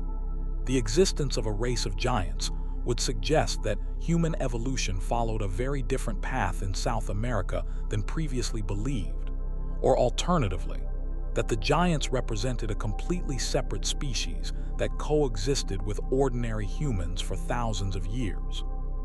Some researchers have proposed even more radical theories about the origins of Ecuador's giants. Drawing on ancient astronaut hypotheses, they suggest that the giants might have been extraterrestrial visitors or the hybrid offspring of alien beings and early humans. This theory points to the advanced construction techniques found in the giant cities, as well as the astronomical imagery found in some of the stone carvings, as evidence of non-human technology and knowledge. The astronomical alignments found in several of the giant structures are particularly intriguing. Like many ancient megaliths around the world, the buildings appear to be oriented toward specific celestial events, such as solstices, equinoxes, and the movements of particular stars or constellations. But the precision of these alignments suggests a level of astronomical knowledge that would have been remarkable for any ancient culture, let alone one existing over 10,000 years ago. One structure, dubbed the Observatory of the Giants by researchers, contains a series of stone chambers with precisely cut openings that frame specific portions of the sky at different times of the year. The complex appears to function as a massive calendar and astronomical computer, capable of tracking celestial cycles with incredible accuracy. The sophistication of this installation rivals or exceeds that of famous ancient observatories like Stonehenge or the pyramids of Giza. The tools and artifacts found in association with the giant structures are equally mysterious. Metal implements with unusual compositions have been discovered, including alloys that don't match any known ancient metallurgy from the region. Some of these tools appear to be designed for working with stone, with cutting edges that could have shaped the precisely fitted blocks found in the giant walls. The technology represented by these tools seems far in advance of what other pre-Columbian cultures achieved. Local legends also speak of the giants possessing knowledge of medicine and biology that allowed them to extend their lifespans far beyond normal human limits. According to Shuar tradition, the giants lived for hundreds or even thousands of years, accumulating knowledge and wisdom that made them seem almost godlike to the smaller human tribes. This longevity supposedly allowed them to plan and execute construction projects that span centuries, building their great cities gradually over periods that would have encompassed dozens of ordinary human generations. The giants were also said to possess advanced knowledge of agriculture and environmental management. Despite living in one of the world's most challenging environments, they supposedly created agricultural systems that could feed enormous populations without damaging the delicate jungle ecosystem. Some researchers have suggested that certain unusual plant varieties found in Ecuador's remote regions might be descendants of crops originally developed by the giant civilization. But perhaps the most disturbing aspect of the giant legends concerns their ultimate goals and motivations. According to indigenous accounts, the giants weren't content to simply dominate the human tribes of Ecuador. They had broader ambitions that involved spreading their influence throughout South America and possibly beyond. The extensive road networks found throughout the region suggest that they were indeed expanding their territory, building infrastructure that would allow them to control vast areas of the continent. The Shuar stories speak of giant armies marching through the jungle, conquering tribe after tribe, and incorporating the survivors into their expanding empire. They tell of massive boats that could carry hundreds of giants across rivers and along the coast, spreading their influence to distant lands. Some accounts even suggest that the giants had flying vehicles of some kind, though these stories are so fantastic that most researchers dismiss them as later mythological embellishments. The sudden disappearance of this apparently powerful civilization raises important questions about the stability and vulnerability of advanced societies. If the giants truly possessed the technology and knowledge attributed to them in indigenous legends, what kind of catastrophe could have been powerful enough to completely destroy their civilization? The scale of destruction implied by the stories suggests something far beyond ordinary natural disasters or human warfare. Some researchers have connected the fall of the giants to evidence of a massive impact event that occurred in South America around 12,000 years ago. Geological surveys have identified what appear to be impact craters and debris fields scattered across the continent, suggesting that a large comet or asteroid might have broken up and impacted multiple locations simultaneously. Such an event would have caused devastating earthquakes, tsunamis, and climate changes that could easily have overwhelmed even an advanced civilization. The psychological impact of discovering that such a civilization once existed would be profound. It would force us to reconsider fundamental assumptions about human development and our place in the natural world. The idea that a race of giants once ruled over our ancestors challenges deeply held beliefs about human uniqueness and superiority. It suggests that our current position as the dominant species on Earth might not be as secure or permanent as we like to believe. Current expeditions continue to uncover new evidence of the giant civilization. Remote sensing technology has identified dozens of additional sites throughout Ecuador's jungle regions, many of which appear to be even larger and more complex than those already partially excavated.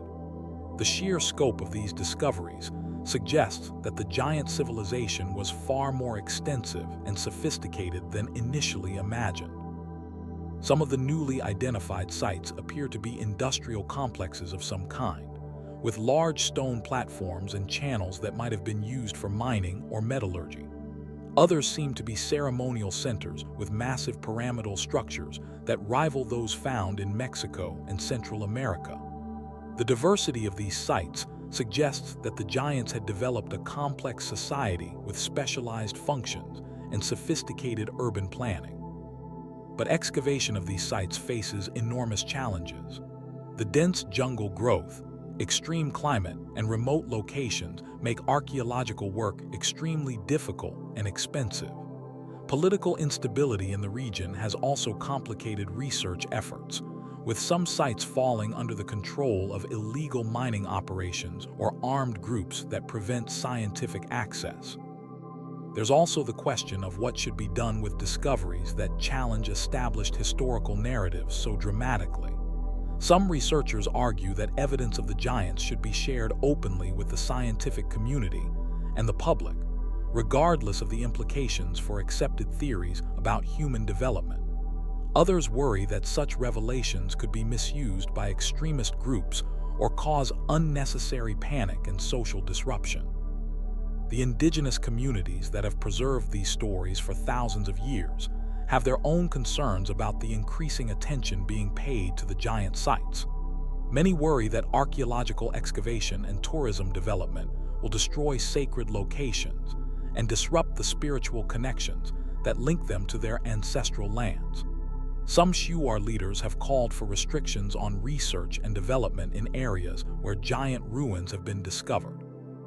But despite these challenges and controversies, the evidence continues to accumulate.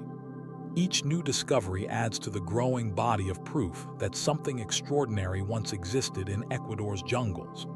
Whether that something was a race of giants, an unknown human civilization, or something else entirely, it's clear that our understanding of South American prehistory is far from complete. The implications extend beyond archaeology and anthropology. If giants once lived in Ecuador, what does that mean for our understanding of human evolution and biological possibility? Could there be genetic factors that allowed some human populations to achieve extraordinary size? Are there environmental or technological interventions that could produce similar results today? These questions become even more intriguing when we consider reports of unusual human remains being discovered in other parts of the world. Giant skeletons have allegedly been found in North America, Europe, and Asia, suggesting that Ecuador's giants might not have been unique. Could there have been a worldwide population of giants that has been systematically hidden or suppressed by mainstream archaeology? The cover-up theory has gained traction among alternative researchers who point to the consistent pattern of giant skeleton discoveries being quickly removed from public view and housed in private collections or government facilities. They argue that mainstream science has a vested interest in maintaining current theories about human development and will suppress any evidence that contradicts established dogma. Whether or not such a conspiracy exists, the ongoing discoveries in Ecuador continue to challenge our assumptions about the past. Each new site reveals additional evidence of an incredibly sophisticated civilization that existed thousands of years before any other known advanced culture in South America. The giants of Ecuador force us to confront the possibility that human history is far more complex and mysterious than we ever imagined. As research continues and new technologies allow us to peer deeper into the jungle's secrets, we may finally learn the truth about these enigmatic beings. Were they really giants? Were they human at all? And if they existed, what happened to them? The answers to these questions might revolutionize our understanding of human origins, ancient technology, and the true history of our planet. Until then, the lost city of giants remains one of archaeology's most tantalizing mysteries, hidden beneath Ecuador's green canopy, waiting for explorers brave enough to uncover its secrets and scholars willing to challenge everything they thought they knew about the ancient world. Deep beneath the Pacific Ocean, somewhere between Madagascar and India, lies one of history's most enduring mysteries, a lost continent called Lemuria, home to an ancient civilization that may have possessed knowledge far beyond our own. But here's the unsettling part. If Lemuria existed, what happened to its people? And more importantly, what secrets did they take with them to the ocean floor? The story of Lemuria begins not with archaeologists or historians, but with a 19th century zoologist named Philip Sclater. In 1864, Sclater was studying the distribution of lemurs across the world when he noticed something strange. These primitive primates were found in Madagascar and India, but nowhere in between. How could the same species exist on both sides of the Indian Ocean without any connecting populations? Sclater proposed a radical solution. There must have been a land bridge, a massive continent that once connected these distant shores. He called it Lemuria, after the lemurs that seemed to prove its existence. What started as a scientific hypothesis to explain animal distribution would soon evolve into something far more mysterious and captivating. But Sclater's theory caught the attention of others, particularly Helena Blavatsky, the founder of the Theosophical Society. Blavatsky claimed that Lemuria wasn't just a land bridge for animals. It was the birthplace of an entire race of beings. According to her writings in The Secret Doctrine, published in 1888, Lemuria was home to the third root race of humanity, a civilization of giants who possessed psychic abilities and advanced spiritual knowledge. These Lemurians, Blavatsky claimed, were not quite human as we know them today. They were described as towering figures, some reaching heights of 12 to 15 feet, with a third eye in the center of their foreheads that granted them supernatural sight. They could communicate telepathically, manipulate matter with their minds, and had a deep understanding of the Earth's energy systems that modern science is only beginning to rediscover. What makes this even more intriguing is that similar stories appear in cultures around the world, cultures that had no contact with each other. Aboriginal Australian legends speak of a great southern land inhabited by giant beings. Tamil literature from South India references Kumari Kandam, a lost continent in the Indian Ocean where an advanced Tamil civilization once flourished. Hawaiian traditions tell of Mu, a vast Pacific continent that sank beneath the waves in a single catastrophic event. Could these separate traditions all be describing the same lost civilization? The evidence, while not conclusive, is surprisingly compelling. Throughout the Pacific and Indian Ocean regions, there are underwater structures that defy easy explanation. Off the coast of Japan, the Yonaguni Monument presents massive stone blocks arranged in what appears to be deliberate patterns. Some researchers argue these are natural formations, but others see clear evidence of human construction terraces, steps, and right angles that nature rarely creates. Similar underwater anomalies have been discovered near India, Madagascar, and various Pacific islands. Sonar readings have revealed what appear to be roads, walls, and even pyramid-like structures resting on the ocean floor. While mainstream archaeology remains skeptical, these discoveries continue to fuel speculation about what might lie beneath the waves. The geological evidence for Lemuria as a physical landmass has largely been disproven by modern understanding of plate tectonics. We now know that continents don't simply sink into the ocean. They're carried by massive tectonic plates that move over millions of years. But this doesn't necessarily disprove the existence of large islands or coastal regions that could have supported advanced civilization before rising sea levels claimed them. During the last ice age, sea levels were nearly 400 feet lower than they are today. Vast areas of land that are now underwater were once exposed, creating land bridges and coastal plains where civilizations could have flourished. As the ice age ended and glaciers melted, these areas would have been gradually swallowed by the rising seas, forcing any inhabitants to flee to higher ground or perish. This is where the Lemurian mystery becomes truly fascinating. If an advanced civilization did exist in these now submerged regions, what kind of knowledge might they have possessed? According to theosophical teachings and various esoteric traditions, the Lemurians had mastered technologies that were only beginning to understand crystal energy, sound healing, and the manipulation of what we might call consciousness itself. Some researchers point to the mysterious properties of certain crystals and stones found throughout the Pacific region.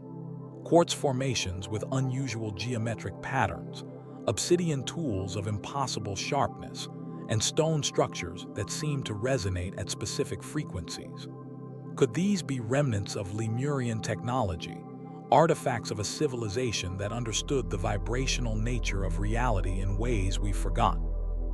The Aboriginal peoples of Australia have oral traditions stretching back tens of thousands of years, describing a time when their ancestors could travel vast distances instantaneously, communicate with animals, and heal with the power of sound and intention.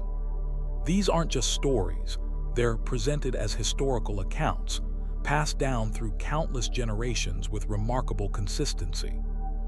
In Hawaii, the kahunas speak of an ancient knowledge called huna, which encompasses understanding of the three selves: the basic self, conscious self, and higher self. This psychological and spiritual framework bears striking similarities to modern theories about consciousness and the subconscious mind, yet it predates Western psychology by thousands of years. Could this be a remnant of Lemurian wisdom, preserved through oral tradition? The Tamil literature of South India provides perhaps the most detailed descriptions of Kumari Kingdom, their version of the lost Lemurian continent. According to these texts, Kumari Kingdom was a vast landmass stretching from the southern tip of India to Antarctica, home to a sophisticated Tamil civilization with its own unique culture, language, and technology. These Tamil accounts describe cities with soaring towers, advanced irrigation systems, and libraries containing millions of texts on subjects ranging from medicine to astronomy. They tell of flying vehicles called vimanas, weapons that could level mountains, and healing techniques that could cure any disease. While these descriptions might sound like fantasy, they're presented in historical texts as factual accounts of real events and technologies. What's particularly intriguing is that similar descriptions appear in ancient Sanskrit texts from India, describing the Indus Valley civilization and other advanced cultures that supposedly existed in prehistoric times. The Mahabharata and other epics describe weapons of unimaginable power, aircraft that could travel to other worlds, and cities protected by force fields that could repel any attack. Could these texts be describing actual technologies, perhaps preserved memories of a time when human civilization was far more advanced than we currently believe possible? Some researchers argue that these accounts are too detailed and consistent across different cultures to be mere mythology. They suggest that humanity may have reached great heights in the distant past, only to lose this knowledge through some great catastrophe. The question of what happened to Lemuria is as mysterious as the civilization itself. According to most accounts, the continent didn't disappear gradually. It was destroyed in a single, catastrophic event. Blavatsky's writings describe a period of increasing corruption and misuse of psychic powers among the Lemurians, leading to their eventual destruction through volcanic eruptions and seismic upheaval. Aboriginal Australian traditions speak of a great flood that swallowed the southern lands, forcing the survivors to flee northward. Hawaiian legends tell of Mu sinking beneath the waves in a single day and night, with only a few islands remaining as reminders of the great continent that once was. Tamil texts describe massive earthquakes and tsunamis that claimed Kumari Kingdom, leaving only scattered islands and the mainland of India. Modern geology suggests that the Indian Ocean region has indeed experienced massive seismic events throughout history. The volcanic activity that created the Deccan Traps 65 million years ago would have been catastrophic beyond imagination. More recently, the Indian Ocean tsunami of 2004 demonstrated just how devastating seismic events in this region can be, reshaping coastlines and affecting millions of lives. But perhaps the most intriguing aspect of the Lemurian mystery is the suggestion that some of their knowledge survived the Great Catastrophe.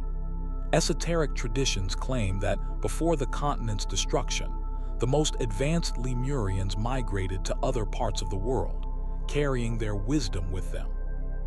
These refugees supposedly became the teachers and founders of the great civilizations that emerged after the cataclysm: ancient Egypt, Mesopotamia, the Indus Valley, and the mysterious builders of megalithic structures around the world.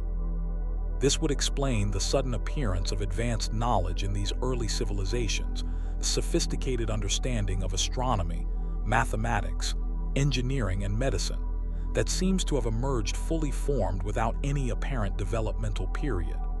The Great Pyramid of Giza, Stonehenge, the massive stone heads of Easter Island, could these all be remnants of Lemurian engineering knowledge, built by survivors or their descendants? The Easter Island statues, or moai, are particularly intriguing in this context. The island, known to its inhabitants as Rapa Nui, sits isolated in the Pacific Ocean, thousands of miles from the nearest major landmass. Yet its people possess the knowledge and technology to carve and transport nearly 900 massive stone statues, some weighing over 80 tons. Recent archaeological discoveries have revealed that these statues have bodies buried beneath centuries of soil accumulation, making them even more impressive than previously thought. But perhaps more significantly, the island's oral traditions speak of their ancestors arriving from a great continent that sank beneath the waves. They describe this lost homeland as a place of great knowledge and power, where their people lived in harmony with the natural world. Similar stories can be found throughout Polynesia. The Maori of New Zealand speak of Hawaii, a legendary homeland across the sea. The people of Tahiti remember Hawaii, a sacred island that was the birthplace of their culture. These aren't just creation myths, they're presented as historical accounts of real places and real migrations. What makes these traditions even more compelling is their accuracy regarding navigation and ocean travel. Polynesian navigators could cross thousands of miles of open ocean using only the stars, wind patterns, and ocean currents as guides. They possessed an understanding of Pacific geography that rivals modern satellite mapping, suggesting a maritime tradition stretching back thousands of years. Could this knowledge have originated with the Lemurians? If an advanced civilization did exist in the Pacific region before the end of the last ice age, its survivors would have been among the world's most skilled ocean travelers, spreading their knowledge and traditions across the vast Pacific as they searched for new homes.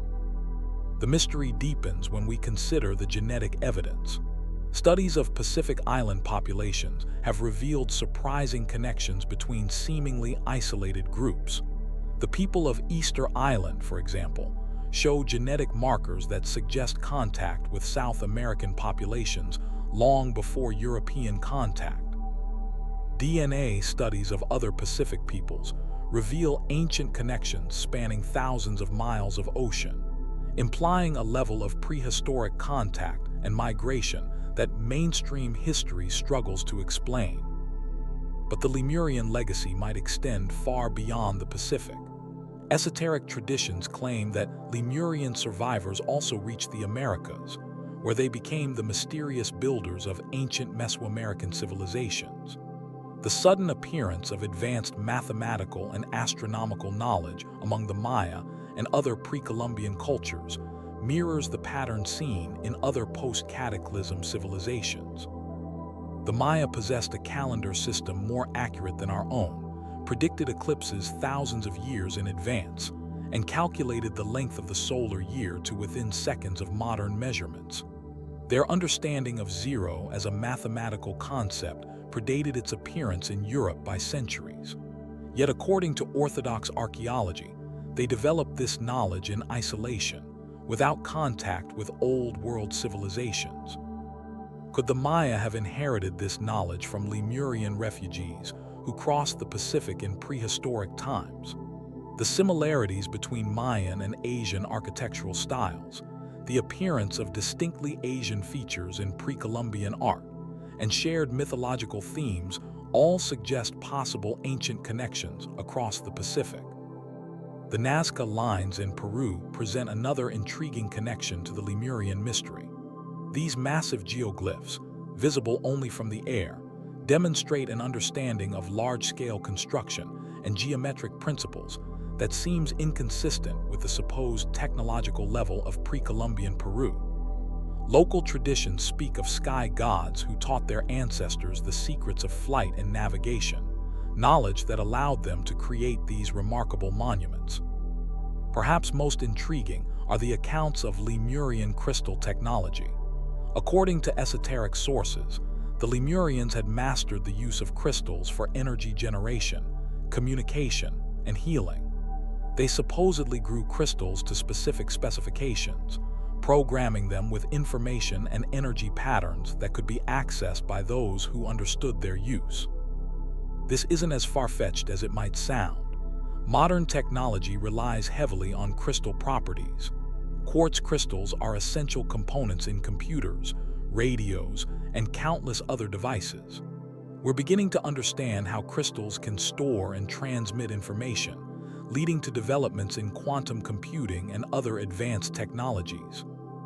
Throughout the regions where Lemuria supposedly existed, there are legends of magical crystals with incredible powers. Australian Aboriginal traditions speak of crystal beings that could heal any injury or illness. Hawaiian kahunas describe crystals that could store the memories and knowledge of their ancestors. Tamil texts mention crystal cities that could float above the ground, powered by the Earth's own energy. Archaeological discoveries continue to turn up crystal artifacts that don't fit conventional understanding of prehistoric technology. In Central America, archaeologists have found crystal skulls of remarkable craftsmanship, their surfaces polished to perfection without any visible tool marks. While some of these have been proven to be modern forgeries, others remain unexplained, their construction methods a mystery to contemporary experts. The Lemurian mystery also extends to the realm of consciousness and psychic abilities. According to theosophical teachings, the Lemurians possessed natural telepathic abilities and could perceive energy fields invisible to normal sight. They supposedly had the ability to communicate with plants and animals, to heal through the laying on of hands, and to manipulate matter through focused intention. While mainstream science remains skeptical of such claims, research into consciousness and psychic phenomena continues to yield surprising results. Studies of meditation, remote viewing, and psychic healing suggest that human consciousness may have capabilities we're only beginning to understand. Could these be remnants of abilities that were once common among our ancestors? The Aboriginal peoples of Australia, who may be descendants of Lemurian survivors, retain traditions of dreamtime navigation, where skilled practitioners can travel vast distances in consciousness, gathering information about distant locations and events. Similar traditions exist among Pacific Island cultures, where certain individuals are said to possess the ability to locate schools of fish, predict weather patterns, and communicate across vast distances without modern technology. These aren't just cultural curiosities. They represent practical knowledge systems that have allowed these peoples to survive and thrive in challenging environments for thousands of years. The fact that similar abilities are reported across multiple cultures that had no historical contact suggests they may reflect genuine human capabilities that have been largely forgotten by modern civilization. As we delve deeper into the Lemurian mystery, we encounter questions that challenge our fundamental assumptions about human history and capabilities. If an advanced civilization did exist in the Pacific region before recorded history, what does that tell us about the true age and sophistication of human culture?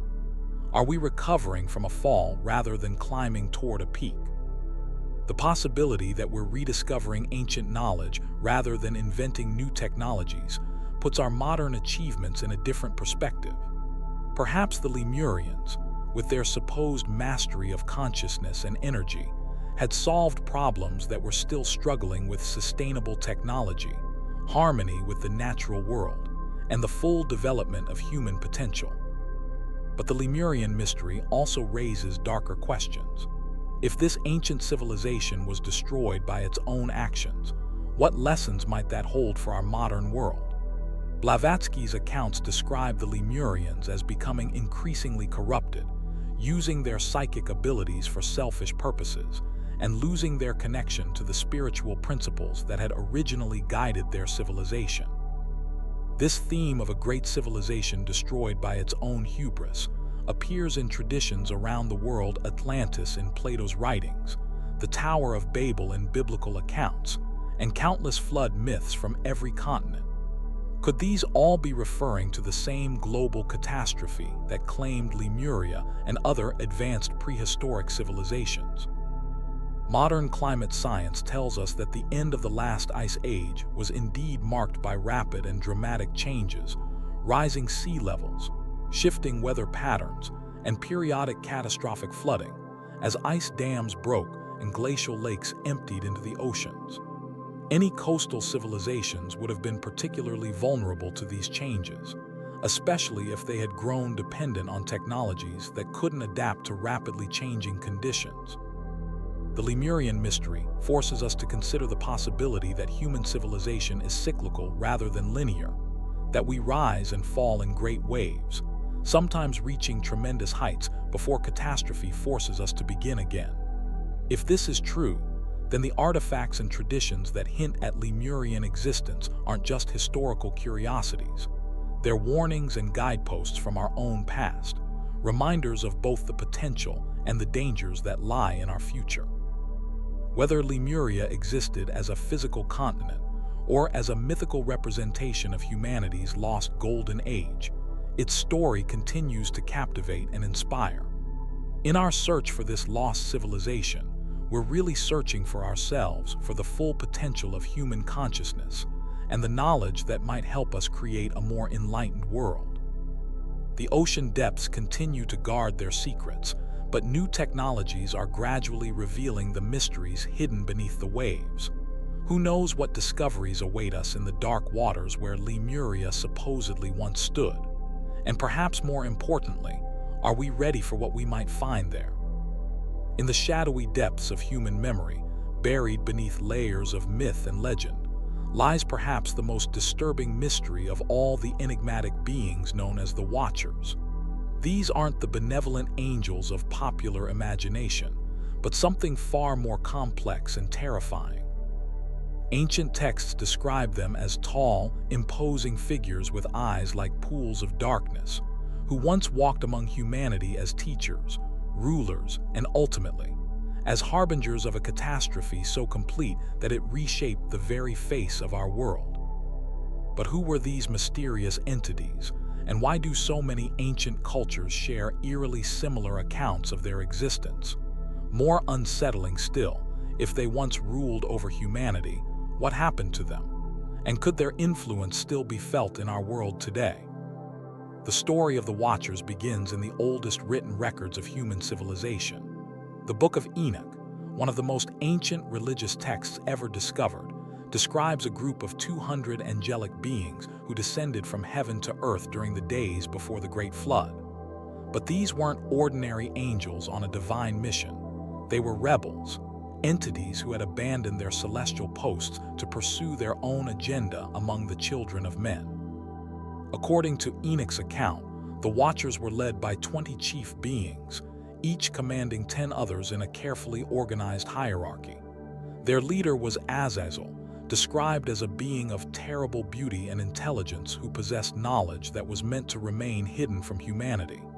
These entities didn't come to Earth as conquerors, at least not initially. They presented themselves as benefactors, as teachers who would lift humanity from its primitive state and grant them the secrets of civilization itself. What makes these accounts so disturbing is their remarkable consistency across cultures that had no contact with each other. Sumerian tablets speak of the Anunnaki, beings who came from the sky to rule over the early cities of Mesopotamia.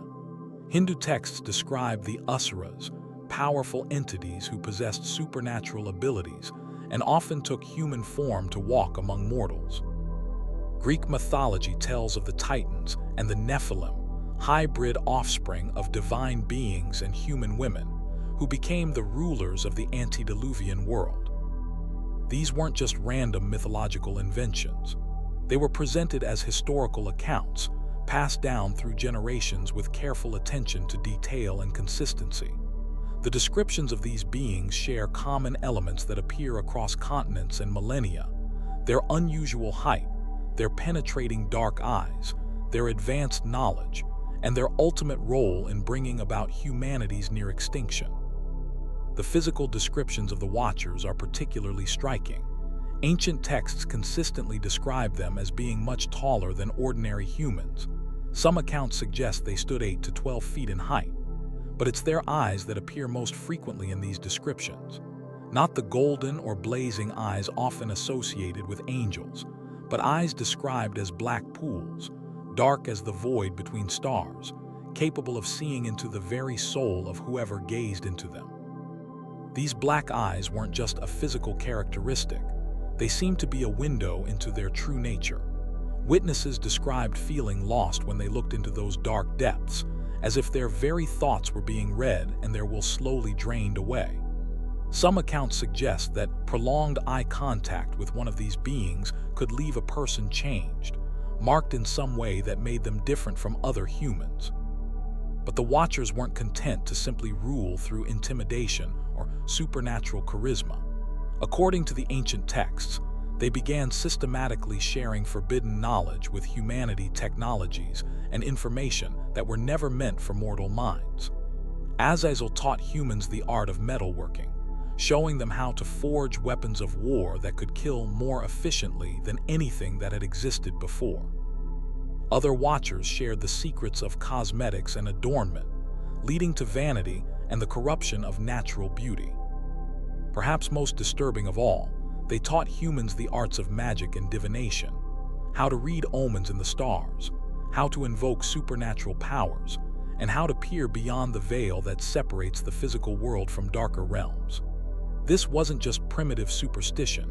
These texts describe sophisticated knowledge systems that allowed their practitioners to manipulate reality in ways that modern science is only beginning to understand. The Watchers also introduced concepts of hierarchy and dominance that fundamentally changed human society. Before their arrival, many traditions suggest that early humanity lived in relative equality, without the complex class systems and power structures that would later dominate civilization. The Watchers established themselves as god-kings, creating the first great cities and demanding worship and tribute from their human subjects. Archaeological evidence from the earliest known civilizations supports the idea that sophisticated urban centers appeared suddenly in human history, with little apparent developmental period. The cities of ancient Mesopotamia, the advanced culture of the Indus Valley, and the mysterious megalithic structures found around the world all suggest that complex civilization emerged more rapidly than conventional history suggests possible. These early cities weren't just larger versions of primitive settlements. They demonstrated advanced understanding of engineering, astronomy, mathematics, and urban planning that seems to have appeared fully formed. The ziggurats of Mesopotamia, for example, weren't just impressive buildings. They were sophisticated astronomical instruments, precisely aligned with celestial movements, and built according to mathematical principles that wouldn't be rediscovered for thousands of years. But the most disturbing aspect of Watcher influence wasn't their technology or their cities. It was their breeding program. According to multiple ancient sources, the Watchers began taking human women as wives, creating hybrid offspring that inherited characteristics from both species. These children, known as the Nephilim, grew to enormous size and possessed abilities that set them apart from ordinary humans. The Nephilim weren't just unusually large or strong. They were described as fundamentally different beings with capabilities that transcended normal human limitations. Some accounts suggest they possessed their father's dark eyes and could influence human minds through direct gaze. Others describe supernatural strength, the ability to see in complete darkness, and lifespans that extended far beyond normal human years. These hybrid beings became the rulers and heroes of the antediluvian world, establishing dynasties that would control human civilization for generations. They built great monuments to their own glory, created vast libraries to preserve their knowledge, and developed technologies that allowed them to dominate both the natural world and their purely human subjects. But the Nephilim weren't content to simply rule over humanity. They began to view ordinary humans as inferior beings, suitable only for labor and exploitation.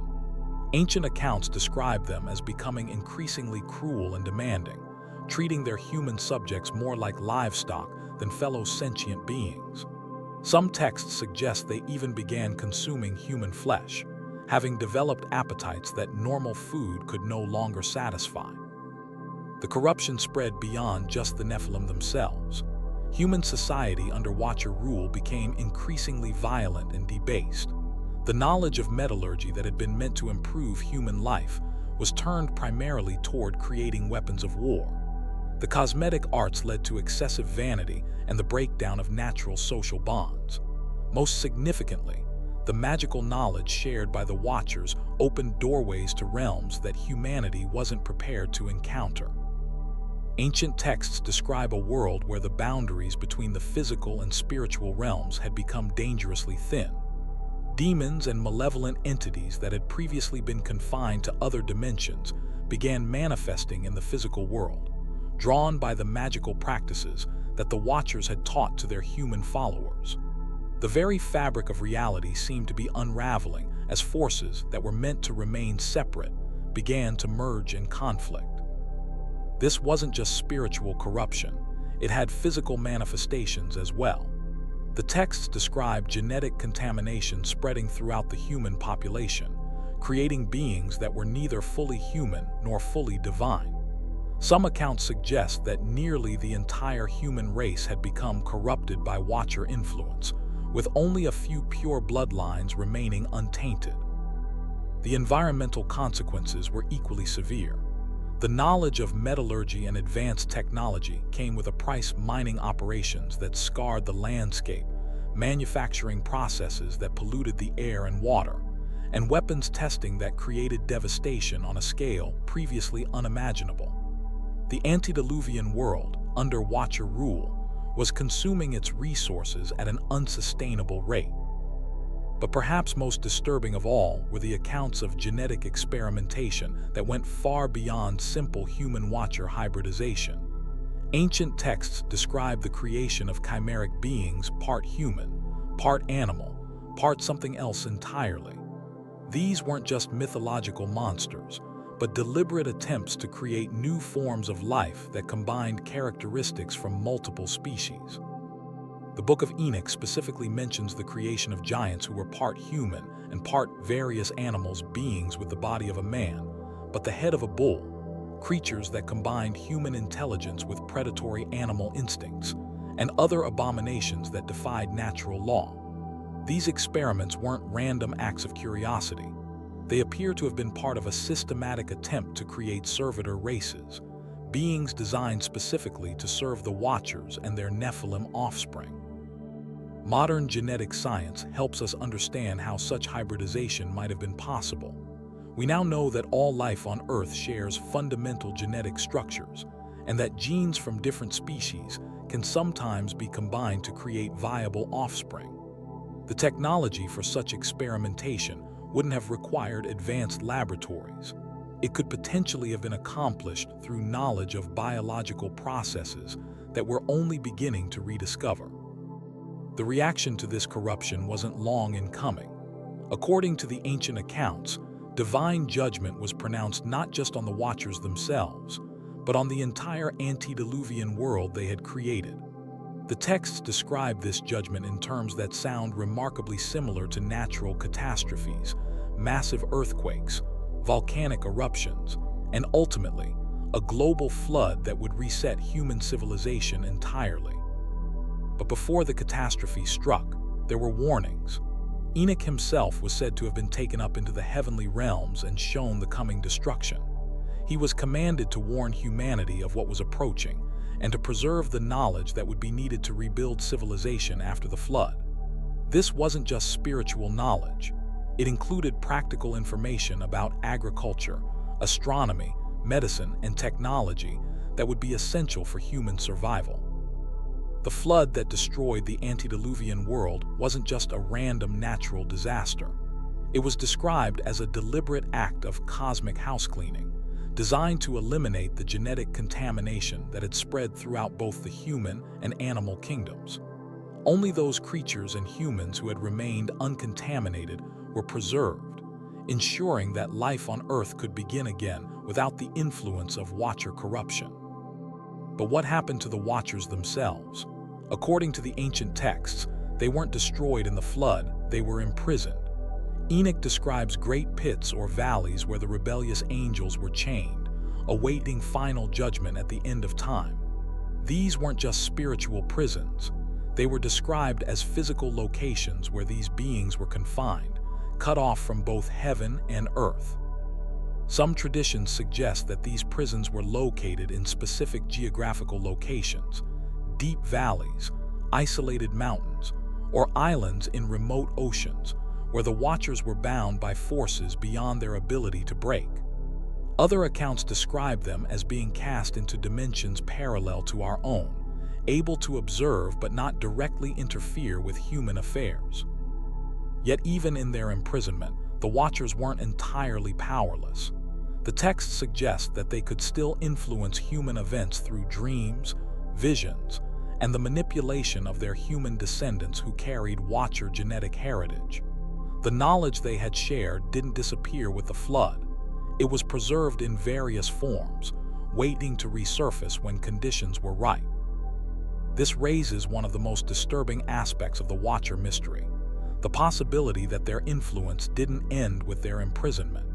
If some humans carried Watcher genetic heritage, and if the forbidden knowledge was preserved in hidden traditions, then the same corruption that destroyed the antediluvian world could potentially resurface in later civilizations.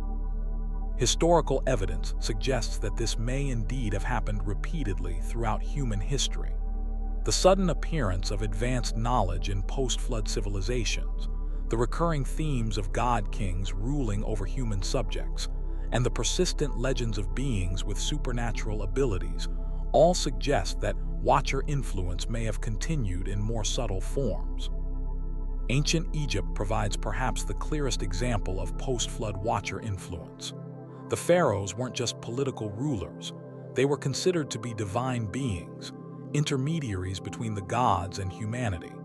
The construction of the pyramids and other megalithic monuments demonstrates knowledge and capabilities that seem inconsistent with the supposed technological level of ancient civilizations.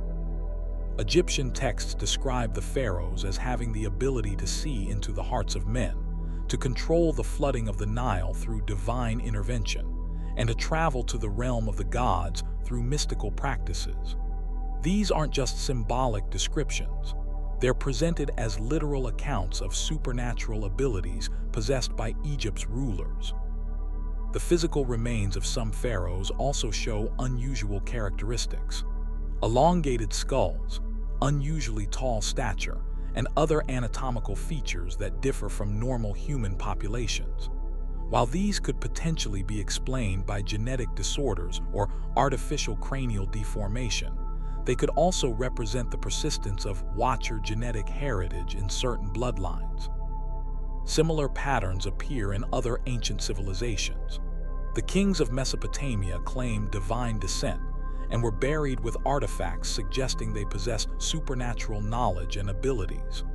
The rulers of pre-Columbian America were described as beings who could control the weather, communicate with the gods, and perform feats that transcended normal human limitations. But the influence of the Watchers may have extended beyond just royal bloodlines. Secret traditions and mystery schools throughout history have claimed to preserve the forbidden knowledge originally shared by these beings. The Egyptian mystery schools, the Greek mystery cults, and various esoteric traditions throughout the world all claim to possess secret knowledge that allows initiates to transcend normal human limitations. These traditions weren't just philosophical systems, they included practical techniques for developing abilities that sound remarkably similar to those attributed to the Watchers and their descendants. Telepathic communication, the ability to influence matter through concentrated will, techniques for extending human lifespan, and methods for perceiving realms beyond normal sensory experience. Modern research into consciousness and human potential has begun to validate some of these ancient claims. Studies of meditation, psychic phenomena, and altered states of consciousness suggest that human beings may indeed possess capabilities that go far beyond what mainstream science has traditionally acknowledged. Could these be remnants of abilities that were once more common, before the genetic corruption of the antediluvian world was cleansed by the flood? The possibility that Watcher influence has persisted throughout history raises troubling questions about the nature of human civilization itself. If our greatest achievements in technology, art, and knowledge have been guided by non-human intelligence, What does that say about human potential and independence? Are we developing our own capabilities, or are we being manipulated by forces we don't fully understand?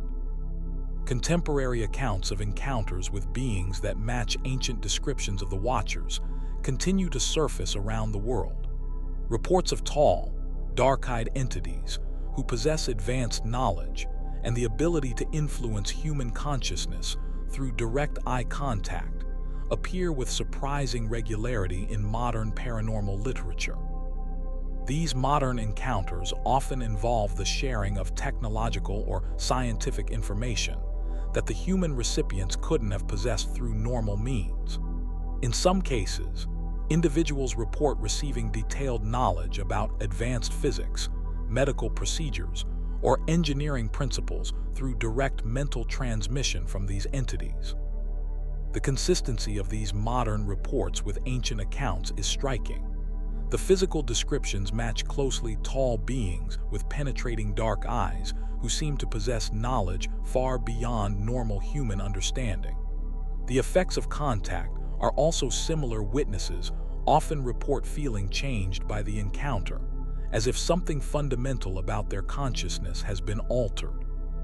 But perhaps most disturbing are the reports that suggest these entities are once again beginning to take a more direct role in human affairs.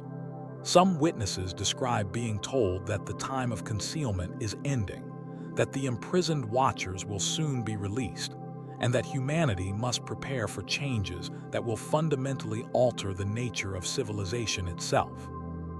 Whether these modern accounts represent genuine contact with the ancient Watchers, or are simply psychological phenomena influenced by cultural memory and mythology, they point to a persistent human fascination with the idea that our species is connected to intelligences beyond our own understanding. The scientific search for extraterrestrial intelligence has largely focused on detecting signals from distant star systems, but the ancient accounts suggest that non-human intelligence may have been present on Earth throughout human history. If the Watchers were real entities rather than mythological constructs, they would represent a form of contact that predates all of recorded human civilization. This possibility forces us to reconsider fundamental assumptions about human development and the source of our most advanced knowledge. If our greatest achievements have been guided or influenced by non-human intelligence, then our understanding of human potential and our place in the universe may be fundamentally incomplete. The mystery of the black-eyed rulers deepens when we consider the possibility that their influence may not have been entirely negative. While ancient accounts emphasize the corruption and destruction that followed their intervention, they also acknowledge that the Watchers shared knowledge that advanced human civilization by thousands of years. Metallurgy, agriculture, astronomy, mathematics, and medicine, all the foundations of civilized life, were supposedly gifts from these enigmatic beings. This raises complex questions about the nature of knowledge itself. Is there such a thing as forbidden knowledge, information that humanity isn't ready to possess? The ancient accounts suggest that the Watchers shared their knowledge prematurely, before humanity had developed the wisdom and moral framework necessary to use it responsibly. The parallel with our modern technological development is striking. We've developed weapons capable of destroying all life on Earth, technologies that can manipulate the genetic basis of life itself, and systems for mass communication and surveillance that would have seemed like magic to our ancestors. Yet we continue to struggle with the same basic problems of human nature: greed, violence, and the abuse of power that supposedly led to the destruction of the antediluvian world. Are we repeating the same pattern that led to the flood? Are we once again developing capabilities that exceed our wisdom? The ancient accounts of the Watchers serve as both a warning and a guide, suggesting that the acquisition of power without corresponding spiritual development leads inevitably to corruption and destruction. The mystery of the black-eyed rulers continues to haunt human consciousness because it touches on our deepest fears and highest aspirations. The fear that we're not alone in the universe, that we may be under the influence of forces beyond our understanding, and that our most cherished achievements may not be entirely our own, but also the aspiration to transcend our current limitations, to develop capabilities that seem supernatural, and to take our place among the stars as conscious, intelligent beings capable of shaping reality itself. Whether the Watchers were literal beings from another realm, symbolic representations of humanity's relationship with the unknown, or something else entirely, their story serves as a mirror in which we can examine our own nature and potential. In seeking to understand these mysterious entities, we're really seeking to understand ourselves, our origins, our capabilities, and our ultimate destiny in a universe that may be far stranger and more populated than we dare to imagine. The archaeological evidence for pre-flood civilizations of unusual sophistication continues to accumulate. Underwater ruins off the coasts of Japan, India, and the Mediterranean reveal construction techniques and architectural knowledge that challenges conventional timelines of human development. These submerged cities show evidence of advanced urban planning, sophisticated water management systems, and monument construction that required organizational capabilities supposedly beyond prehistoric human societies. What's particularly intriguing about these underwater discoveries is that many show signs of sudden abandonment rather than gradual decline. Tools left in place, partially completed construction projects, and household items scattered as if their owners had fled in haste. This pattern matches the ancient accounts of rapid catastrophe that ended the antediluvian world, suggesting that these ruins might be physical evidence of the civilizations described in texts like the Book of Enoch. Recent genetic studies have also revealed surprising complexity in human prehistory.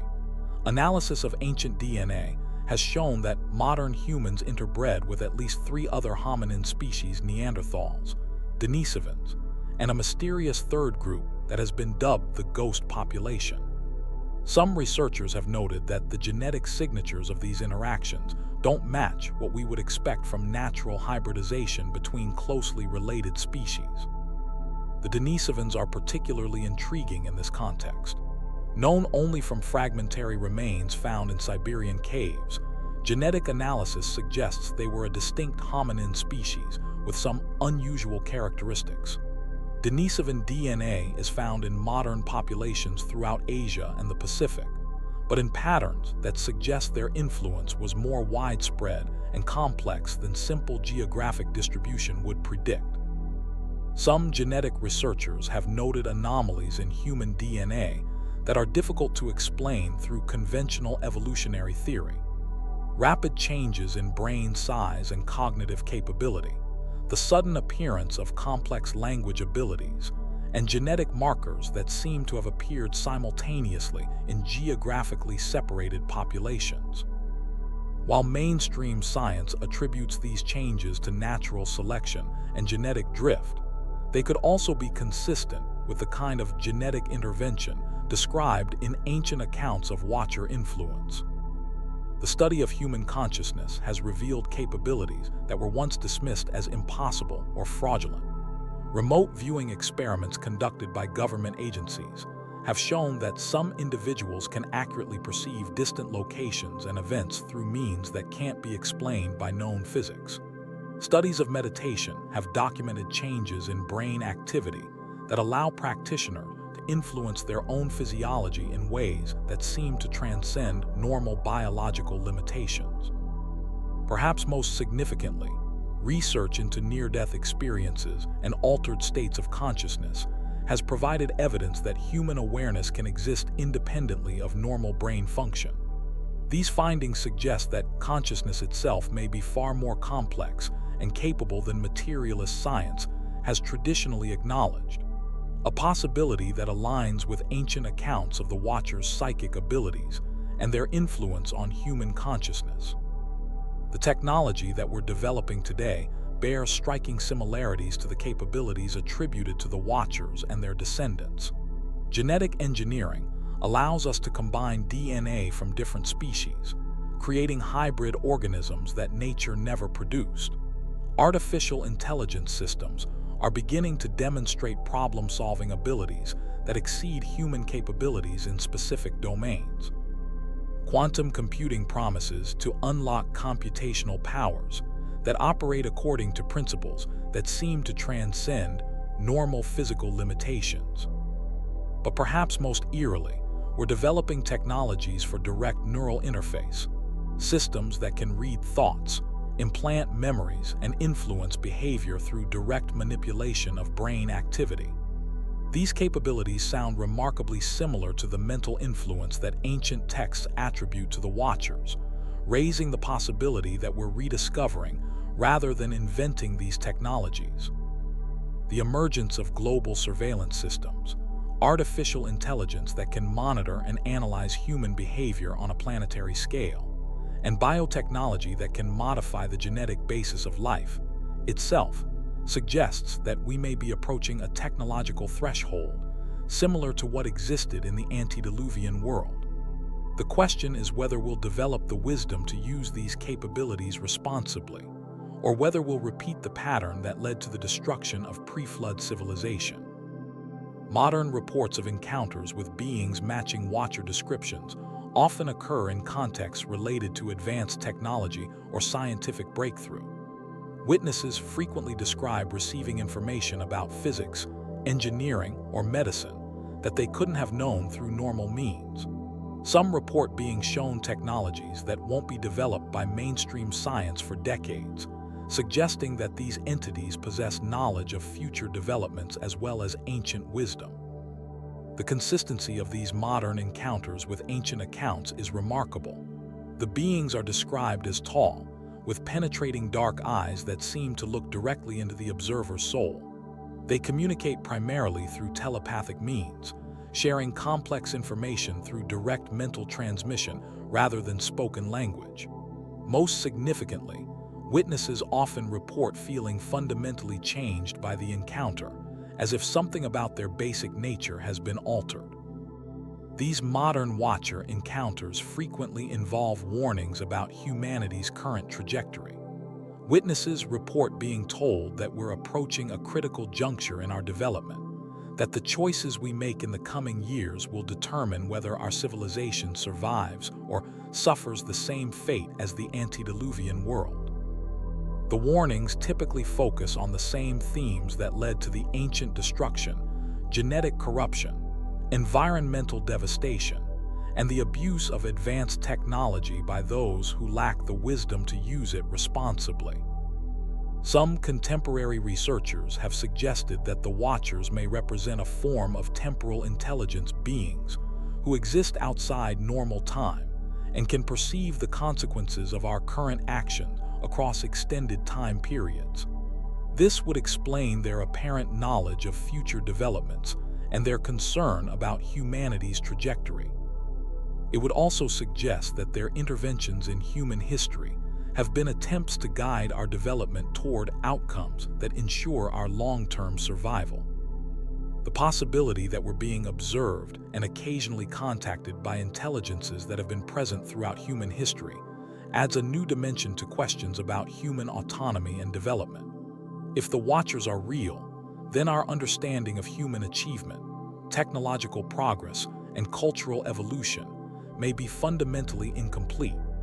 We may be participants in a much larger drama involving intelligences and timescales that we can barely comprehend. But the mystery of the black-eyed rulers also offers hope. If these beings represent a form of intelligence that transcends our current limitations, then human consciousness itself may have potentials we haven't yet discovered. The ancient accounts suggest that humans possess latent capabilities that can be awakened under the right conditions, abilities that would allow us to transcend our current limitations and take our place as conscious co-creators in a universe filled with intelligence and purpose. The challenge is developing these capabilities without repeating the mistakes that led to the destruction of the antediluvian world. The ancient accounts serve as both inspiration and warning, showing us what's possible while reminding us of the consequences of wisdom without compassion, power without responsibility, and knowledge without humility. As we stand at the threshold of unprecedented technological capability, The mystery of the Watchers becomes more than just an archaeological curiosity. It becomes a guide for navigating our own future.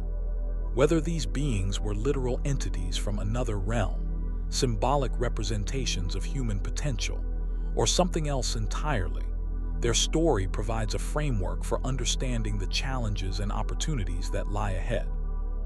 The dark eyes that once gazed upon the antediluvian world may still be watching, waiting to see whether we'll learn from the past or repeat it. The choice, as always, remains ours. But now, perhaps, we're not making that choice entirely alone. In the depths of human memory, in the whispers of ancient texts, and in the strange encounters that continue to occur around the world, the Watchers may still be trying to guide us toward a future worthy of our highest potential.